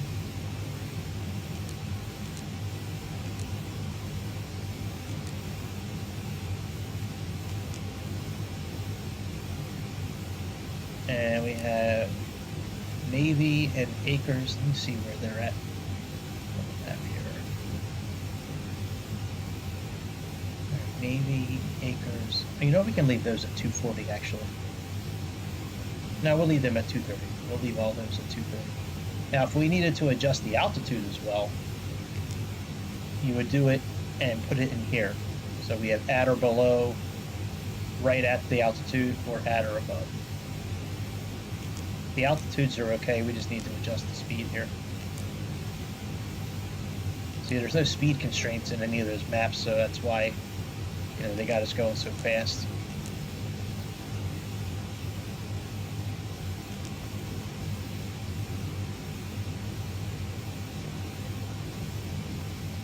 All right.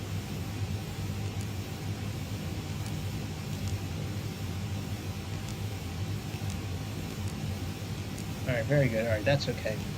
By the time we get to these waypoints, we're probably going to be in manual mode anyways. You know, like out of profile mode and out of, you know, we'll be doing our own speed here, and we'll probably be in heading mode, trying to capture the localizer for the landing, so. All right, so that's okay. So all that's okay, and let's look at our landing just to kind of get familiarized with it.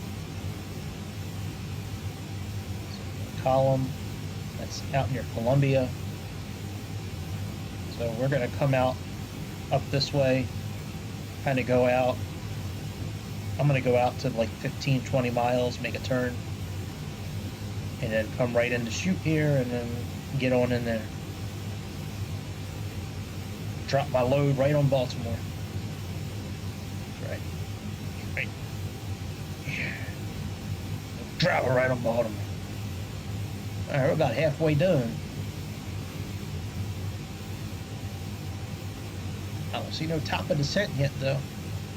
All right, let's go. Let me make sure I'm not in increased speed right now, actually. 1,000. All right, so we're not in any kind of sped up mode. So let's go ahead and speed it up. We're in 1x right now. 2x, I'm not very comfortable with, so we're just going to leave it in 1x for now. Man, this part of the country is so beautiful, man. All the mountains and the creeks and the little lakes, little towns in between the mountains and stuff, man. It's so beautiful out here. Actually, where are we at? Congo. Where's Congo at? In America here. We're over, North Carolina. Is West Virginia yet? I don't think. I think it might still be Kentucky, actually. Oh no, we're in West Virginia. Okay.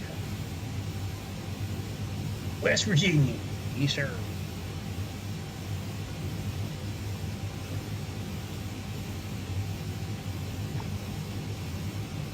If you can get this airplane started up, it's a pretty easy airplane to fly once you get it turned on.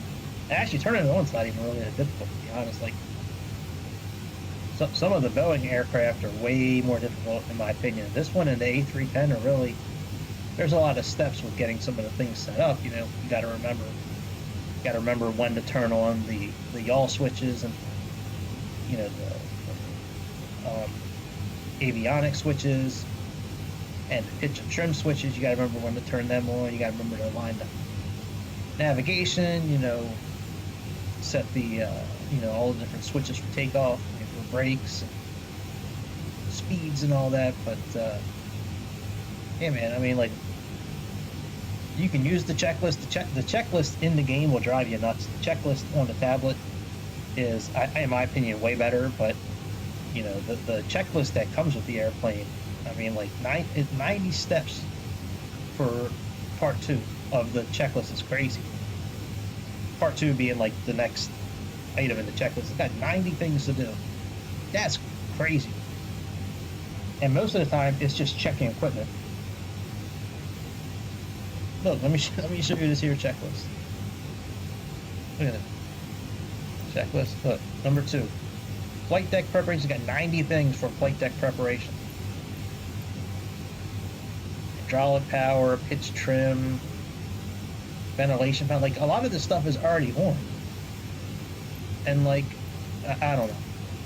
And I don't see a way for it to like not work. Like I don't see an option for a lot of that stuff to have failures. So, but whatever, you know, if you're into that where you like doing all that stuff step by step, you know, it's not really bad to do, like, if you don't mind taking the time to do it. I like doing it with, like, the autocomplete feature where I have GigaChad or Mega Karen, the co-pilot, where they're, like, reading out things to do. Like, I like doing it that way. Then it kind of makes it feel like it's somewhat more realistic when somebody's reading the items to you. All right, let me turn the speed down a little bit. We're starting to get kind of bumpy. All right, we should be at regular speed now. Let's check this out.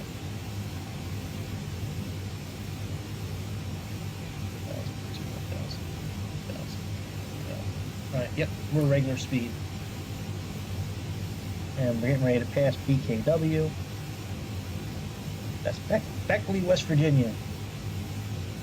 That's another beautiful part of West Virginia. My parents had some family friends that my parents' friends' parents. So my parents had friends, those friends had parents that lived in like the Beckley part of West Virginia. We used to go over there for Christmas when I was a kid. Yeah, it was so pretty over there.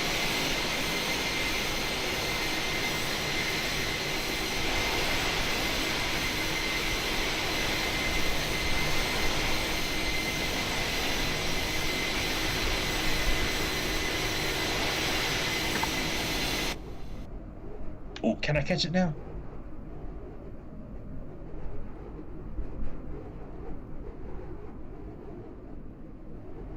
I don't think it'll let me. That is crazy that the drone camera is so far back.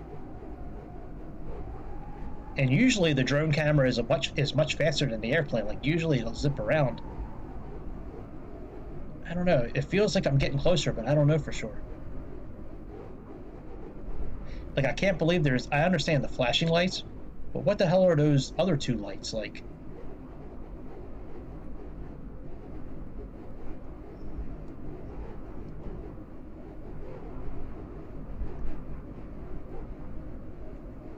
Oh well, whatever.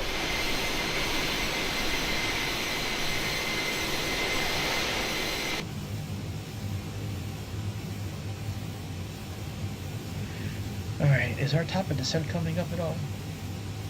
Alright, so we got 274 to the destination. Alright, I do see our top of descent coming in play. So let's go ahead and find out what the forecast is for Baltimore. So let's click on this.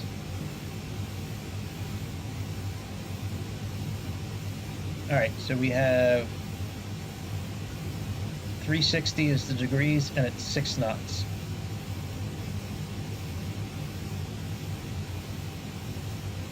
I thought the autopilot kicked off for a second. I thought we were starting to like fully dip over. Whew. Scary. All right, 360 and 6. So let's do that. Let's go to Precision Forecast. Let's do 360 and 6.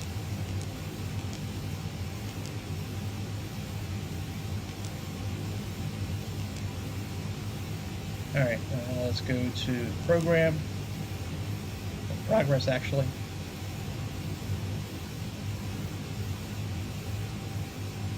And for our fix, in the 737, we can type a runway. We don't have that luxury here, so let's just type in PWI. Well, actually, we'll type in KBWI. You can either type in the VOR station, or you can type in the airport. Let's just type in KBWI.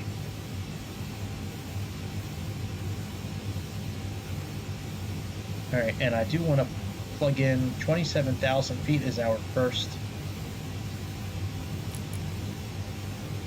waypoint.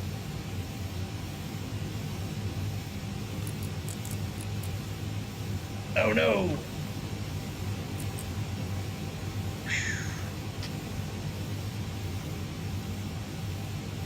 Oh man, I was trying to see if there's a way to get it to do like hundreds at a time.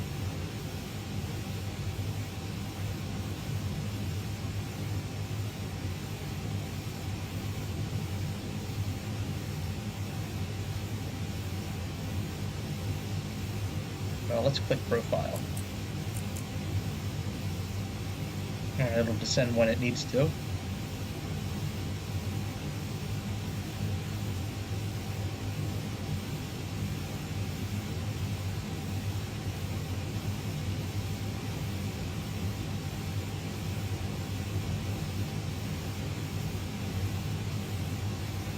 Yo, why is it descending now? All right, give me. Let's do this here. What the fuck, man? Let's go 35,000. Level change. Let's get back up to. Let's change this to climb.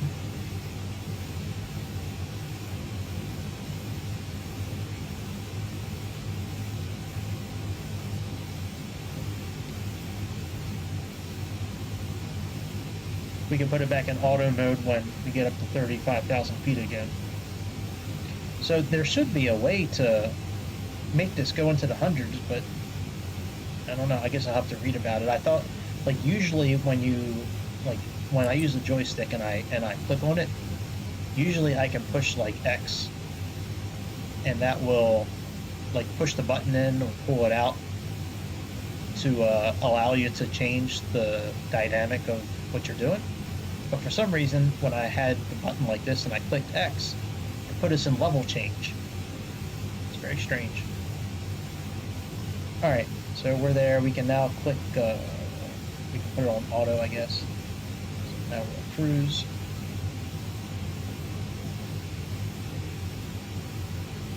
Yeah, there's no reason to descend yet.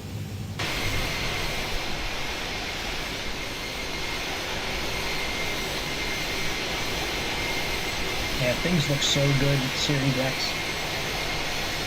So I just bought the Planet Coaster today.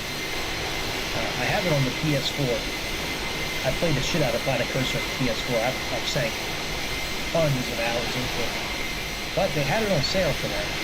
And they had it for like 15 bucks for the deluxe version, or 19 bucks for the deluxe version. And then they had like how you can get like the vintage pack and the spooky pack and adventure and all that. So they had them grouped together. I bought 4 packs for $9 or $10 each. Such a good deal. That game's so much fun. And I'm really close to Oh no! No! Oh, I hit the wrong button.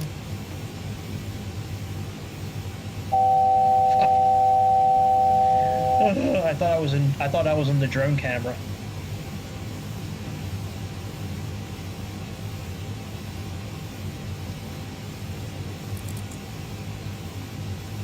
Let's go back up to 35,000 feet. Oh, but there's our descent actually.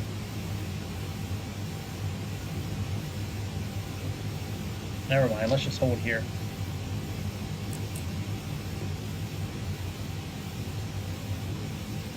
Alright, let's put this down to 27,000.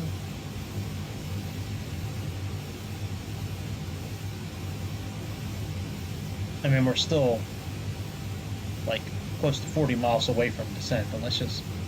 Anyways, I'm real close to buying the construction simulator for the Xbox as well. It's on sale. I had it on the PlayStation 4, and I can legitimately say I've sank, I don't know, probably a month into that game, like a month, like straight in time, like 24 hours a day, 24 hours a day, like I probably have close to 1,000 hours into that game probably. But you know, the last update with the PlayStation, at least the PlayStation 4, it started making the PlayStation run extremely like hot. Like the fan was always on. Sounded like this. Like it was just always kicking the fan. So, but they have it on sale, and I do love that game. And they have that Spaceport expansion. So I'm kind of waiting for the gold version to come out. The gold version will be out in like a month. So I'm waiting for that, and I'm sure they're going to have a sale on that gold version. If the gold version is $50, and it comes with like all the DLCs, all the equipment, that's a pretty good deal for $50. I mean, that, I know it's not a perfect game, but I get a lot of enjoyment out of that game. Something about using those machines and moving dirt, using cranes, and big tractor trailers and stuff. I don't know, something about that just... I like it. I don't know what else to say. I like it.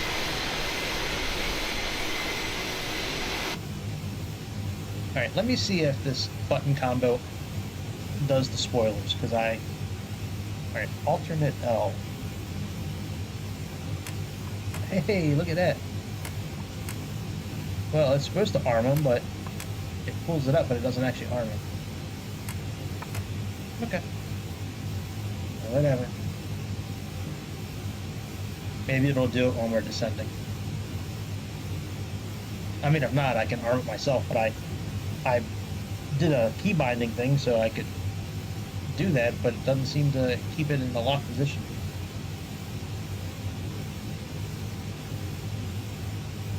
Alright, we got our descent forecast in. I don't think that's going to change. Let's double check.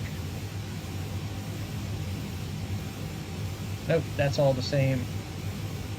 Alright. Let's look at our checklist for descent. And climb. Alright, we just have approach, so we don't have to worry about anything until approach. Let's go here, and let's go to our chart.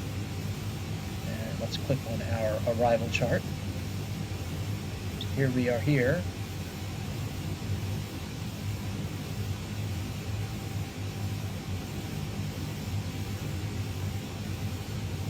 Let's click profile now.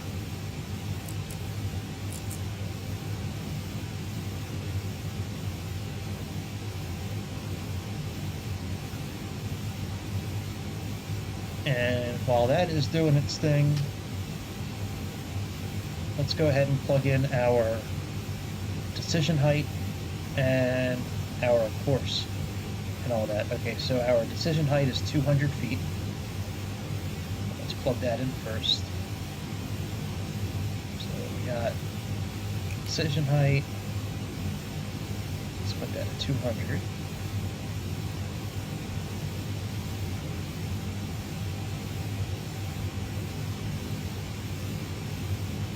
Alright, decision height.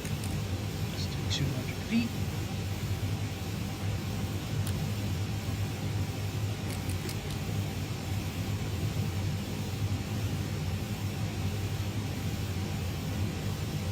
Very good. And for our delicious final course tonight, we have 105 and 109.7.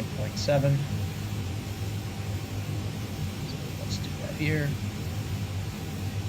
So we got 105.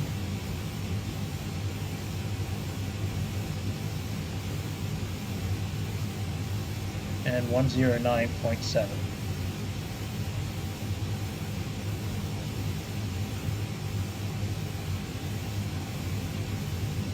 There we go, 109.7 and 105. Now, I don't know why we started descending already. Like, the deviation indicator is up here, and we're descending, so whatever. That's what the airplane decided to do.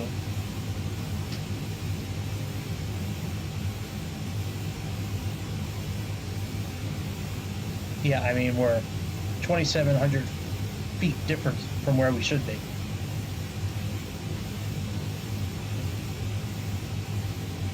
All right, let's plug in 24,000 because that's our next altitude. Yeah, I like doing it in steps like that because it shows you here. It should show you here with like a little arrow. You know, where the system thinks you're going to be at with that altitude. So I'm not sure why it's not showing up here, but usually there's a little arrow that shows up here.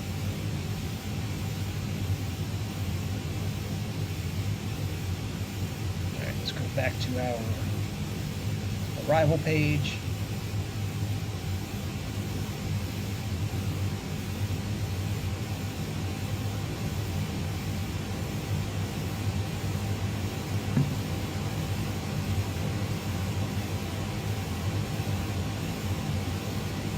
Man, this is a quiet plane. Oh, there we go. Now our vertical deviator has come alive. They were right on point now. Very good. -16 outside. Bring up the chart as well. And we get the barometer here. Navigraph's got the same info for the barometer that we have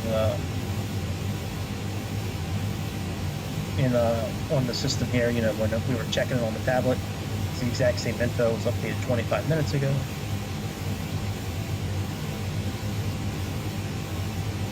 We're probably there. We go, icing range. I was just getting ready to say we're probably going to be in icing range pretty soon. So let's plug that in.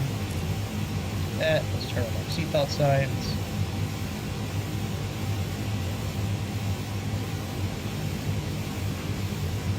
I want to zoom in a little bit too, so let's go from 60 down to 30.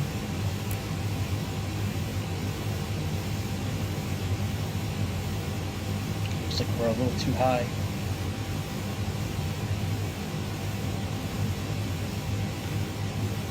Should be slowing down.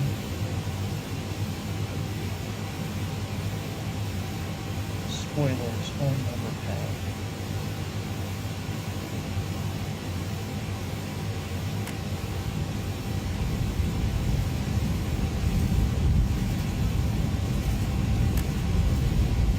Oh wow, that really moves them all the way up, doesn't it? Look at that map.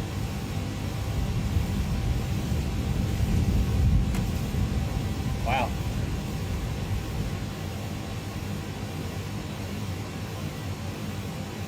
What speed should we be at? I mean, that looks like the right speed.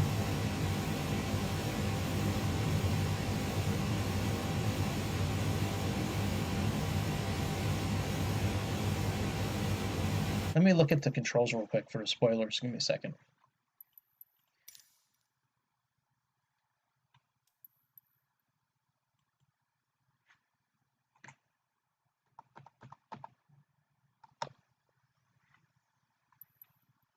All right, yeah, I got that. Toggle spoilers. Oh, so it's really just...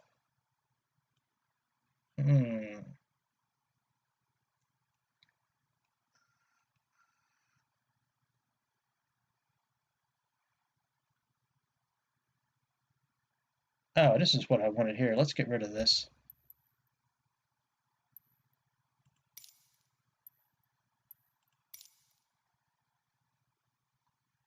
And let's do auto arm spoilers. Let's do that. Same thing. And let's validate that. Okay, retract spoilers, extend spoilers. That's what I want to do. So let me, let's do alternate P. Does that do anything?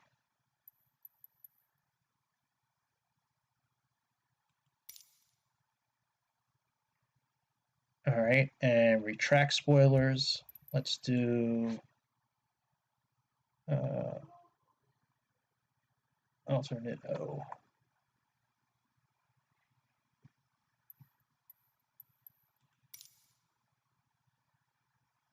All right, very good. Let's go ahead and apply that. And let's try it.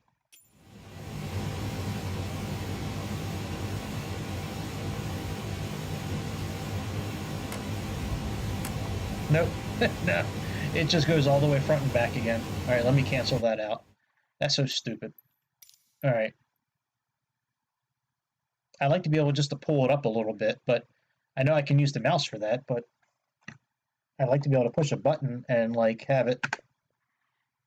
All right, so let's clear this. That way we can save it for something else we need in the future. And let's clear that. Validate that.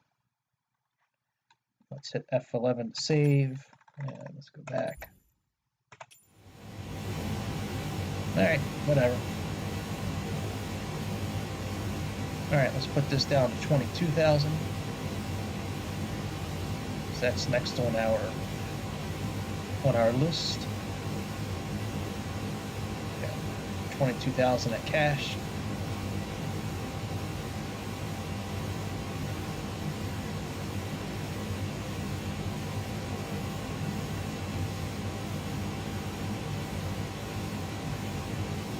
Looks like we're a little bit high, but we're doing perfectly fine. But, you know, we do need to set our approach up. Let's do that now. Take up approach.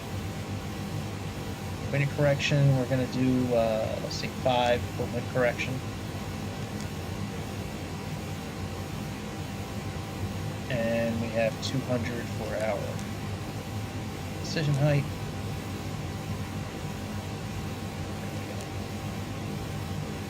Configuration 3040. Landing weight 130.9. Looks like 154 is our 141 plus 5 maybe. Alright, that's good enough for now. If I click final approach right now, it's going to put us in final approach mode, but I don't want to do that. So let's just leave that how it is right here.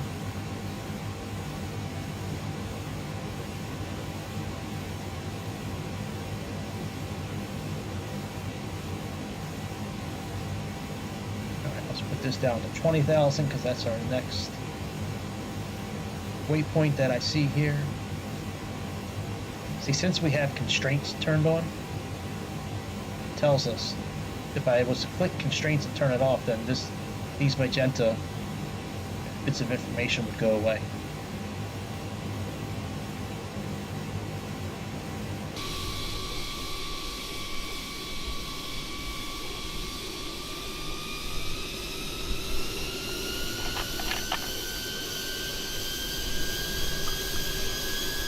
Get it, boy. Put your big boy engine on. Wake them horses up.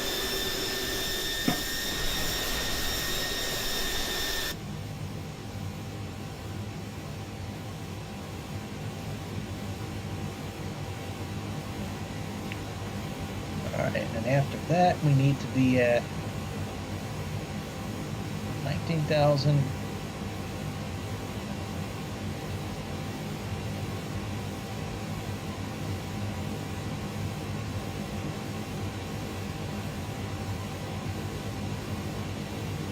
Heading right now is like 80 something. Alright, that's close enough.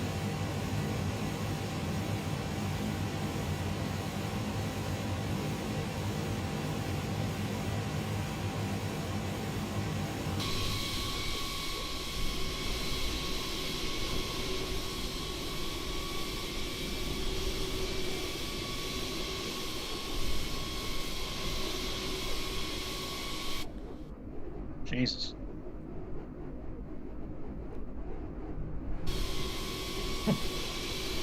It's crazy how far away that is.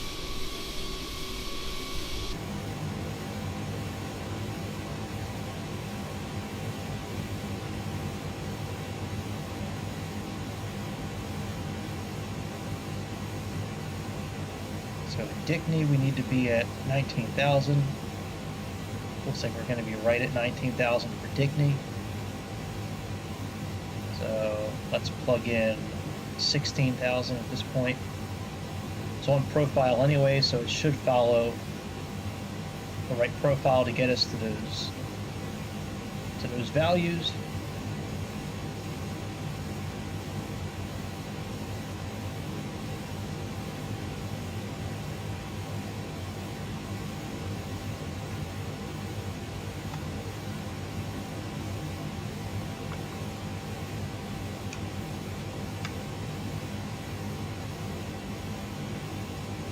Oh, back scratcher, you're wonderful. Yeah. Yeah. God, I love this back scratcher. Jesus Christ, that thing is beautiful. Mwah. Best back scratcher ever had in my life. Outside of one of my ex-girlfriends who had really nice fingernails. And she knew just the right amount of pressure to put it in my back. This back scratcher is a very close second. And it's a lot cheaper. It's got no drama, and it don't talk back. You're a beautiful, beautiful thing. You don't talk back. See this thing? It's got like I got this at a Halloween shop a few years ago. It's got like these really like skeleton kind of like fingers, and it's got these really like these points on the fingernails that really dig into your skin, man. It's great. Feels so good when it's digging into your skin. All right, so we're going to be at 19,000 in time. Very good.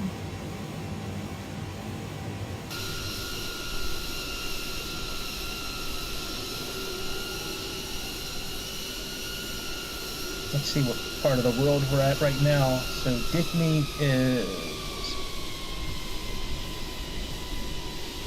Warrenton. What part of America is that? Is that Virginia? Yeah, Warrenton, Virginia.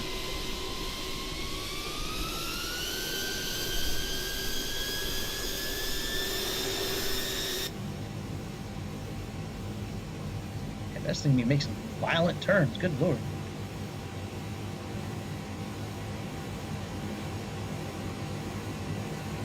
Oh, well, that might have something to do with it here. Put that on normal. That's our bank angle.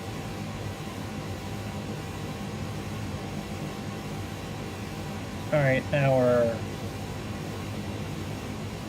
altimeter right now is 30.11. So let's change this.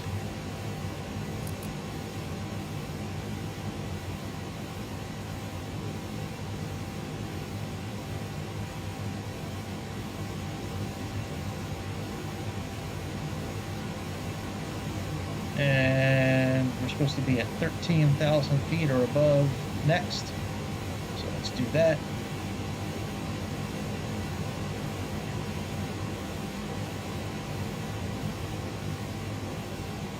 And it looks like we're on a heading of 96, so let's change that as well.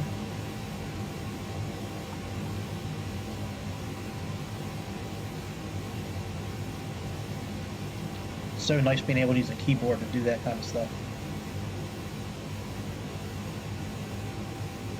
Alright, I'm going to leave the METAR up on my tablet here.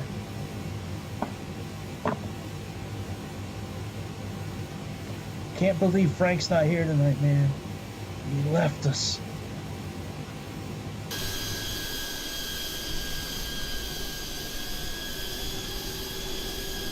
And then next up for Fimbo, that's Dale City, that's Virginia still, I believe.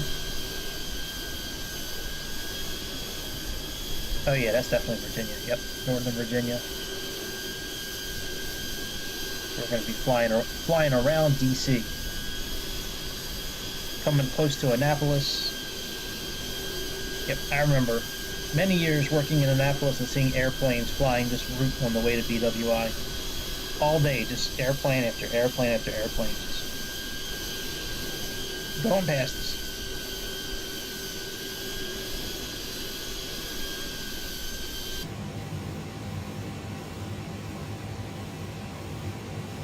After that, we got Rexy at 12,000.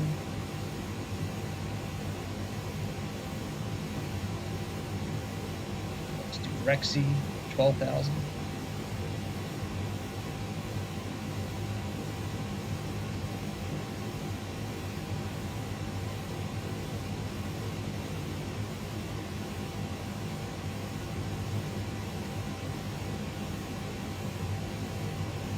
We're a little low, but that's okay. A little low, but that's okay.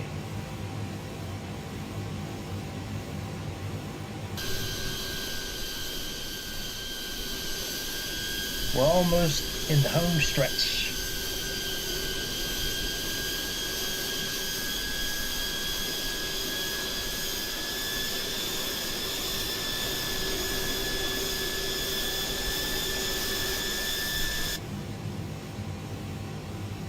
Alright, we're going to start descending here again any minute.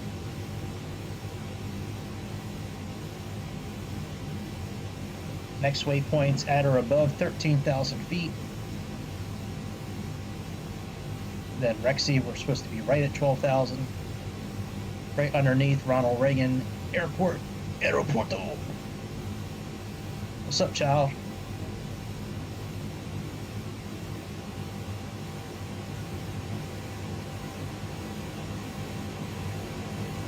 We got U-Dude, Rexy, and then what do we need to be at after Rexy? Capco, that's right at 9,000. Let's plug that in.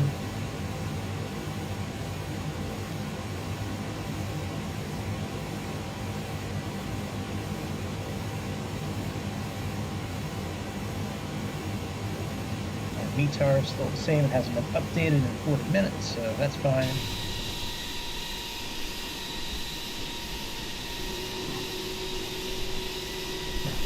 Yeah, man. If you ever need your back scratch, you gotta, I'm telling you, you gotta get this back scratcher, man. Go to the Halloween store. Go to the Halloween store.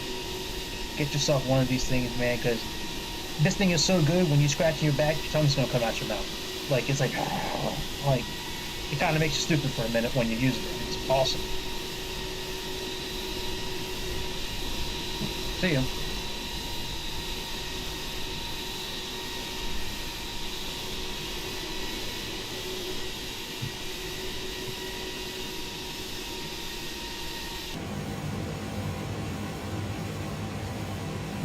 Alright, we're still in icing range. It's only 2 degrees Celsius, so I'm sure that'll change here momentarily.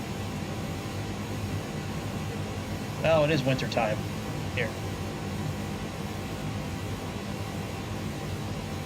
Now this vertical deviation, it's way off right now. But we should be at 12,000 by the time we get to Rexy. If not, we're going to descend on our own. Now it says retard, so let's go ahead and put some spoilers on.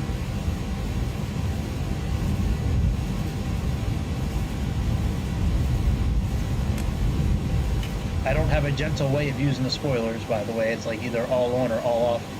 Unless I use the mouse and like drag it myself, but not a huge fan of doing that. Here it says we're 490 feet too high, so maybe we are.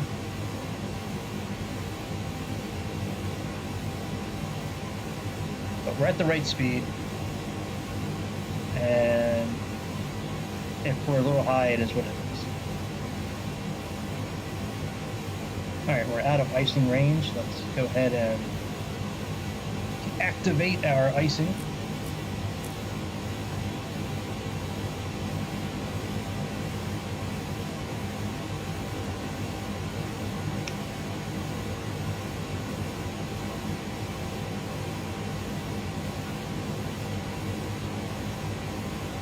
So I'm just going to leave it on profile.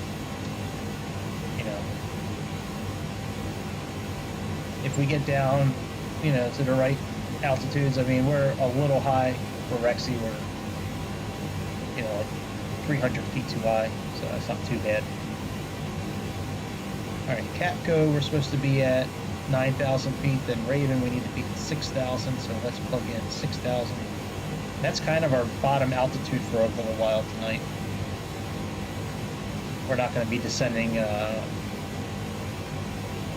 Well, I mean, we will be, but you know, our transition to landing.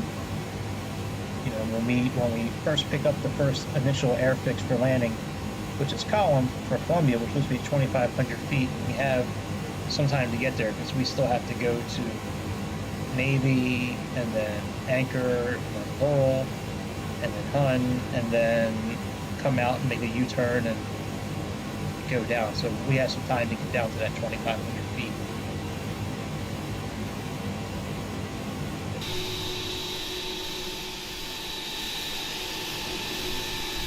There's Ronald Reagan Airport. There's DC right over my wing over there.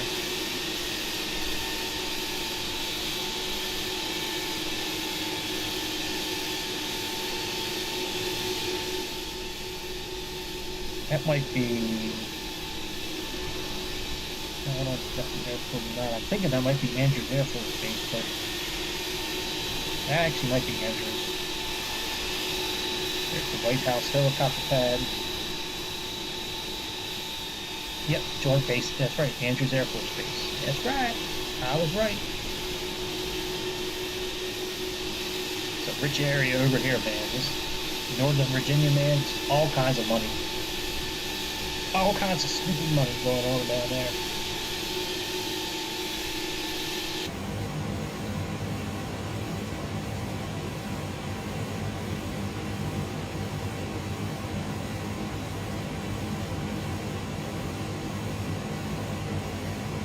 Yo, what's good, dude? What's up, inbound? How you been?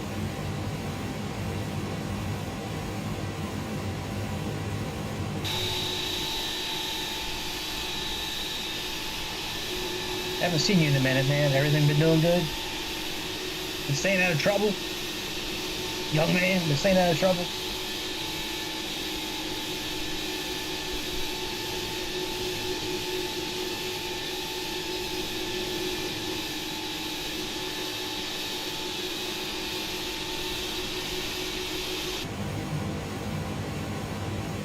Let me check our speed. I think I'm still at 1x. I'm not like too slow, am I? Let's see here. Oh, I'm in 1,000. I think I am too slow, actually.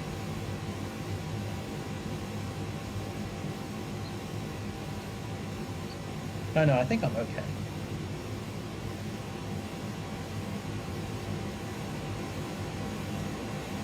1,000. Let me see this here.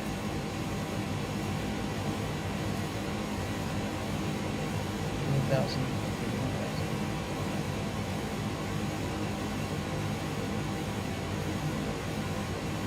think I am too slow. Let me speed this up a little bit. Let's see what that looks like. Oh yeah, that's too fast. Okay. Alright, that was at the right speed.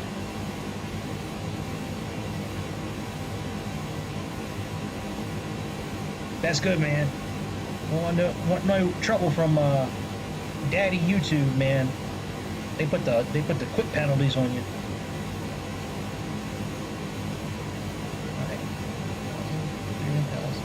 Alright, I guess that's correct. Alright.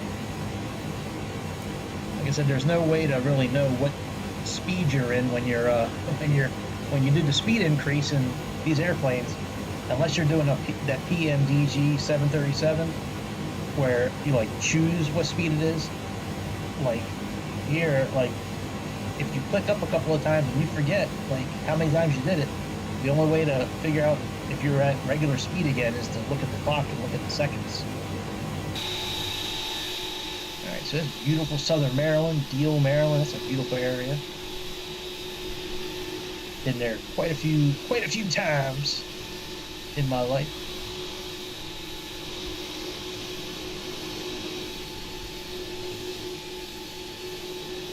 Yep, a lot of open area down here, or at least there used to be.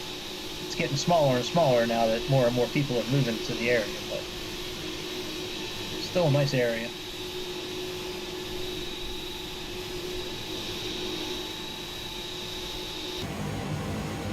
Alright, we should be topping off at 6,000 feet here, and then we'll slowly make our way to 2,500 feet. Because we still gotta get to the end of the arrival, and then we gotta go out a few miles and then make that U-turn back to the, back towards Baltimore Washington Airport.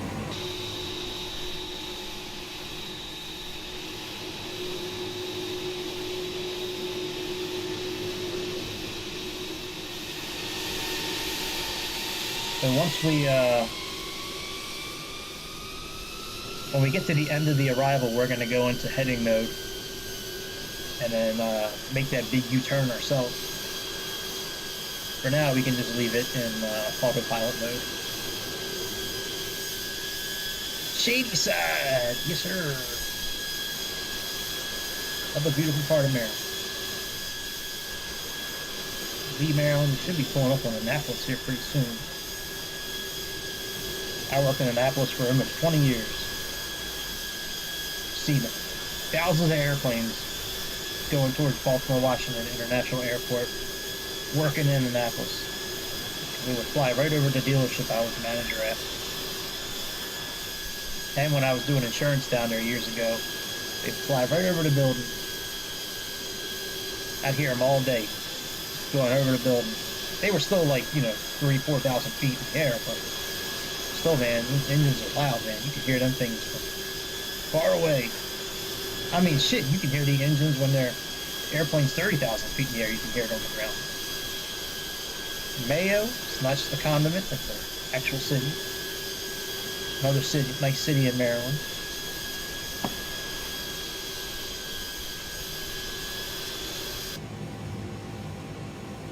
Alright, so let me zoom the map a little bit. And I'm going to do this over here. We're going to put Mega Karen / Giga Chad. We're going to put them on ARC duty, actually Rose Compass duty, and we're going to change them to ILS mode. They can keep track of the ILS until we're ready.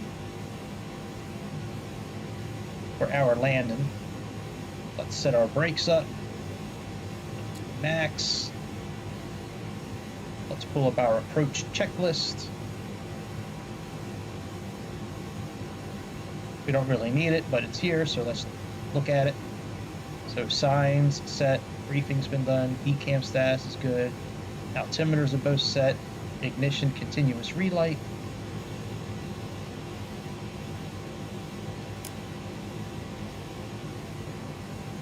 And landing elevation, we'll double check that here. Let's close this out. Let's go here, let's go Navigraph, and let's look at our arrival.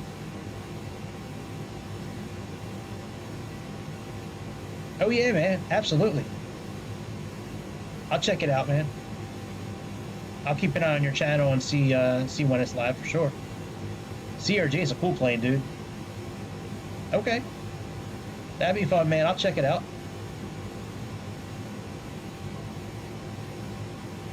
143 is the elevation, not 43. Alright. So let's change that.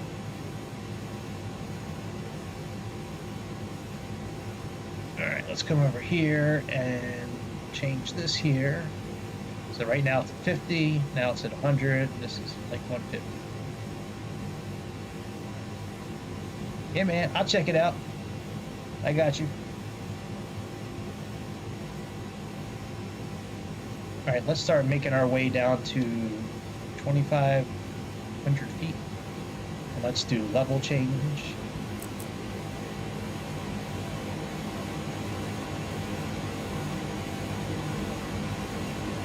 Actually, let's do 3,000 feet.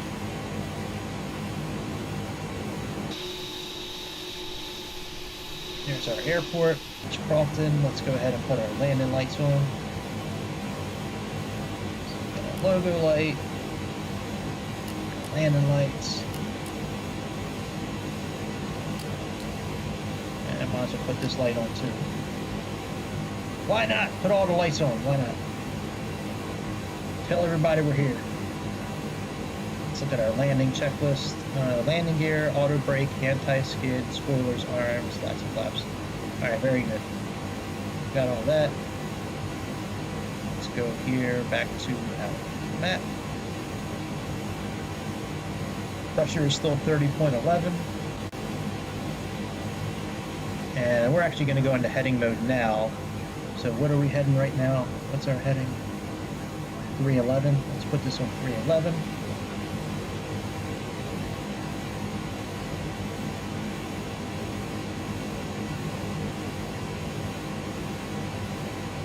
Alright, let's go into heading mode.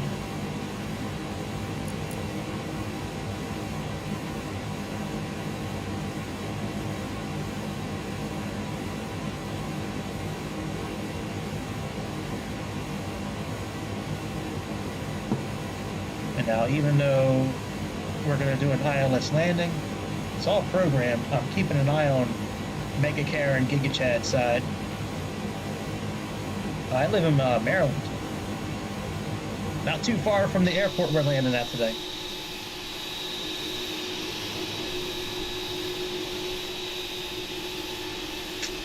And I'm not telling you the exact city I live. I live near Baltimore. I live near Baltimore, Maryland.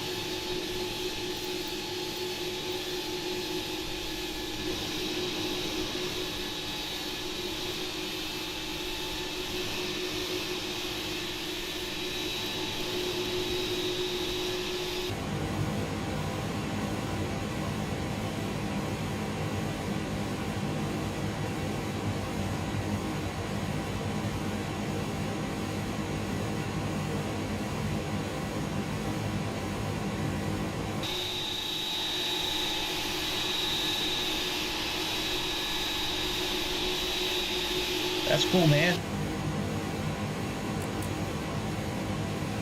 That's a big country, Canada. That's for sure.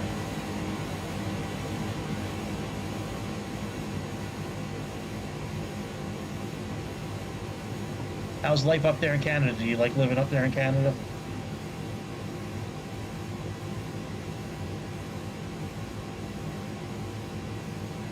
Alright, I'm actually going to switch to ILS mode now.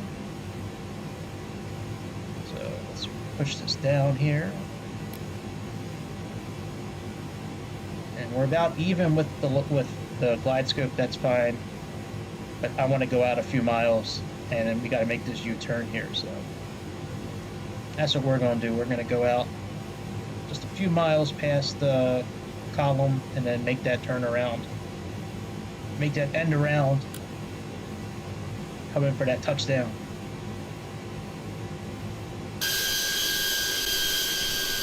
I got you. I know what Canada is. I've been there a couple of times.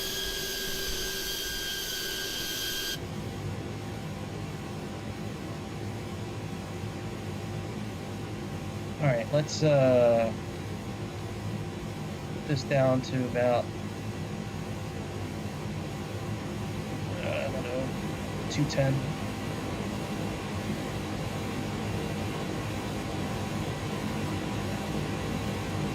Hey, all about getting them soft, buttery touchdowns. You know, that's how we do it. Them soft, buttery touchdowns. All right, let's go to here. Let's go to final approach. All right, so we're looking at 140 plus 5 maybe. So, oh yeah, I ain't rushing. Like I said, we're gonna go out a few miles. And then make that U-turn.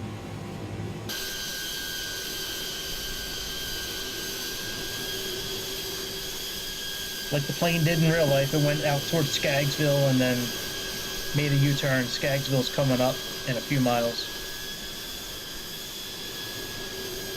I looked at it on Navigraph, on FlightAware quite a bit.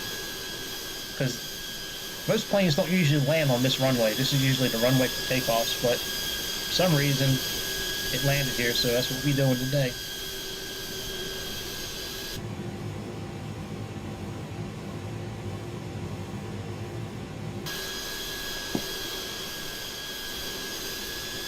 Fairland.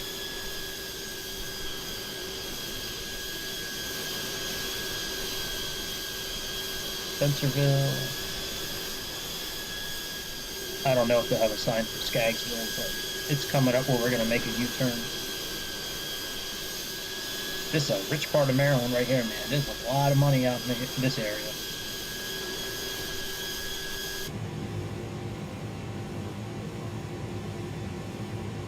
Alright, let's so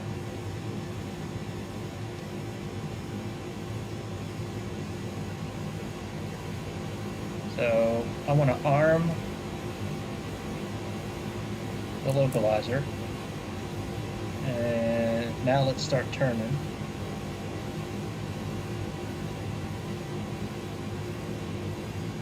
Trying to capture this glide scope here.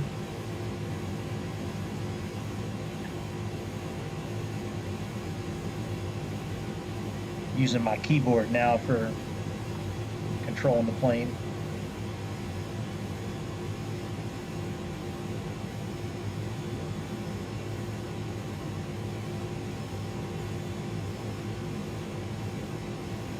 I was thinking about clicking land, but I didn't know if we were going to lose the glide scope. So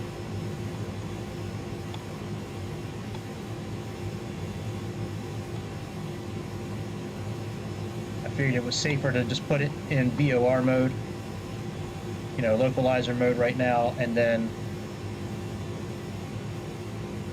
capture the, you know, the glide scope again, and we can arm land, but right now it's just safer to leave it in VL mode.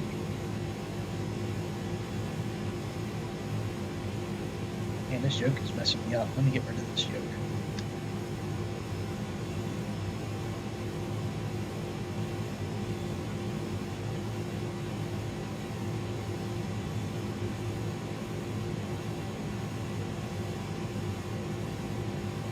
Okay, let me change the, actually, let me change the map here.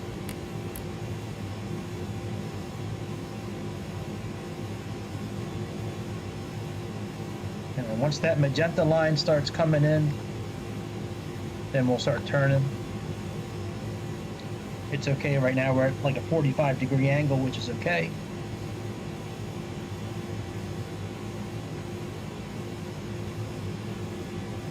We're about 16 miles. Right here you can see the DME measuring equipment, distance measuring equipment. We're about 16 miles out from the localizer right now. That's good. Most of the time these localizers, when you're doing a ILS landing, most of the time the glide scope doesn't capture until like 5 miles anyways, or 6 miles. Alright, localizer's captured. That's good, I guess. Doesn't always capture at a 45-degree angle. Sometimes it's kind of dangerous when it captures at a 45-degree angle, but sometimes when it makes this turn, it just overshoots the turn, and it just continues to go like in a circle, and then you have to go into heading mode and then change it, and sometimes it has to, but not today. So let's make sure it actually captures. We only have our slats down right now. Yeah, it looks like it's going to do the right thing. Alright, let's click land. The glide scope is showing here, so we can click land now. You can't click land until that glide scope indicator shows up. If you click land, it just won't do anything. And it says category 2 right now. If you were to engage autopilot 2, now it'll change to category 3 as long as the runway allows it, and now it will not only land, but it'll roll out and flare all on its own.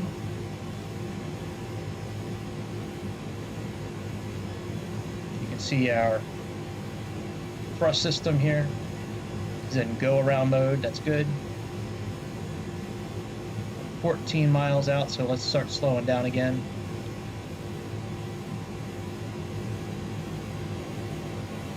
Slow down to like 190.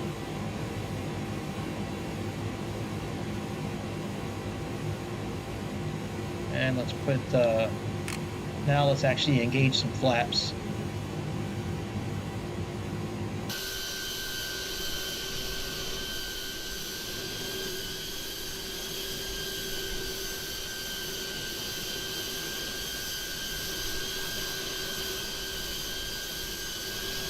I need to find a quick key to hit and go into the drone mode where it's like on the wing. I need to spend some time looking at the key bindings and see. I know if I hit the INS button, it'll put me in drone mode, but anyways, I'll look at it for another time. Because I want to be able to like to switch quickly to like the wing view when I'm putting the flaps down and stuff. Alright, we got about 10 miles. What are we looking at here? 140-ish. There's no wind gusts. No new METAR information. Here's our plane right here. Split in the middle right there. Glide scope should be capturing any moment now.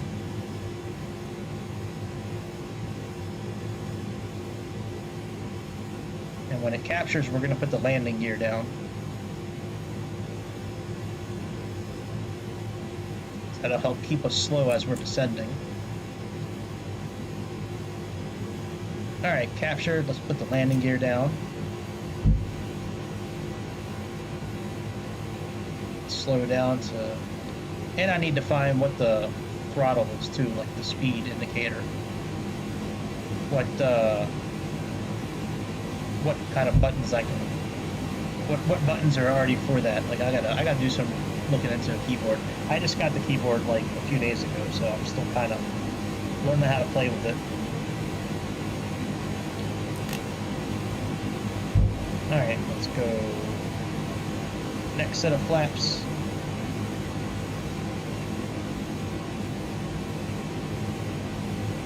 Let's tune this to 144.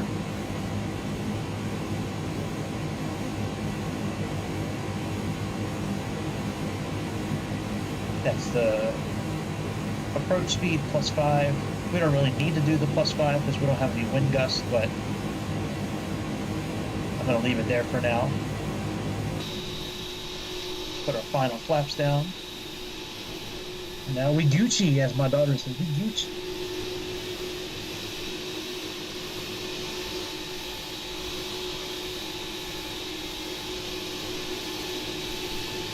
They did such a good job with like the satellite imagery of the ground, man. It is so freaking awesome, man. Like when I was a kid, I never thought I'd see a game like this, man.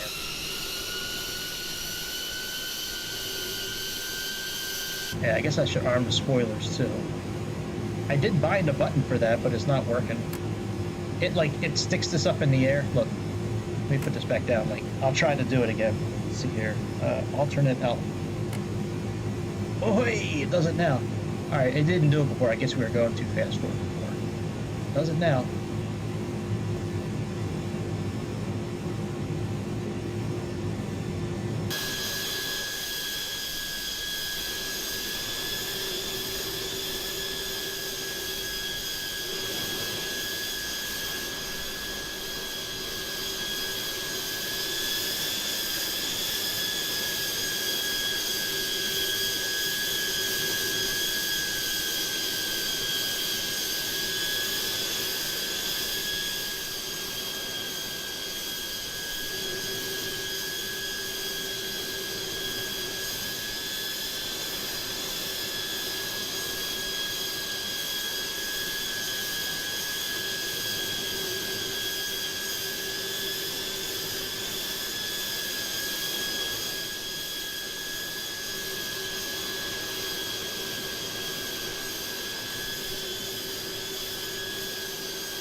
There's Interstate 97 right here.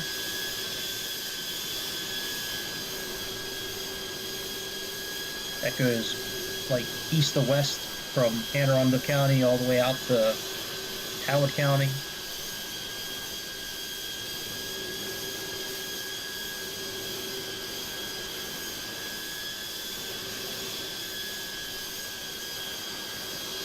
I think that's 295 right here.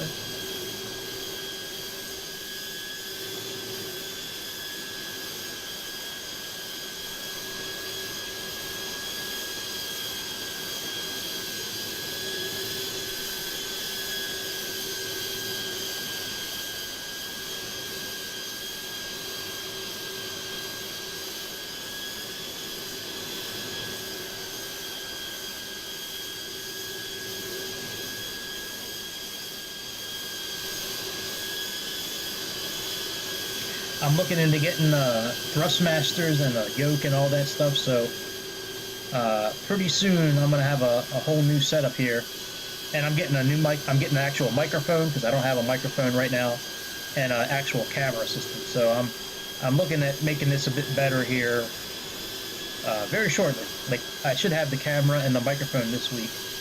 The thrustmaster and the new yoke and all that. That's gonna take a few weeks to get, but we're gonna be getting it soon.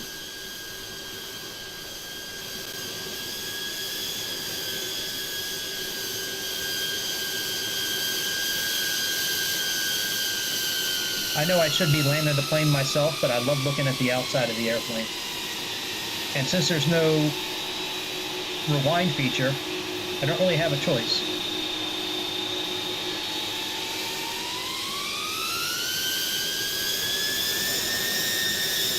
Now with Flight Simulator 2024, there's supposed to be a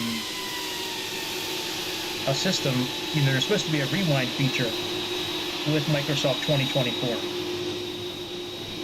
So I'm hoping that's the actual case. Aren't we slowing down, man? No.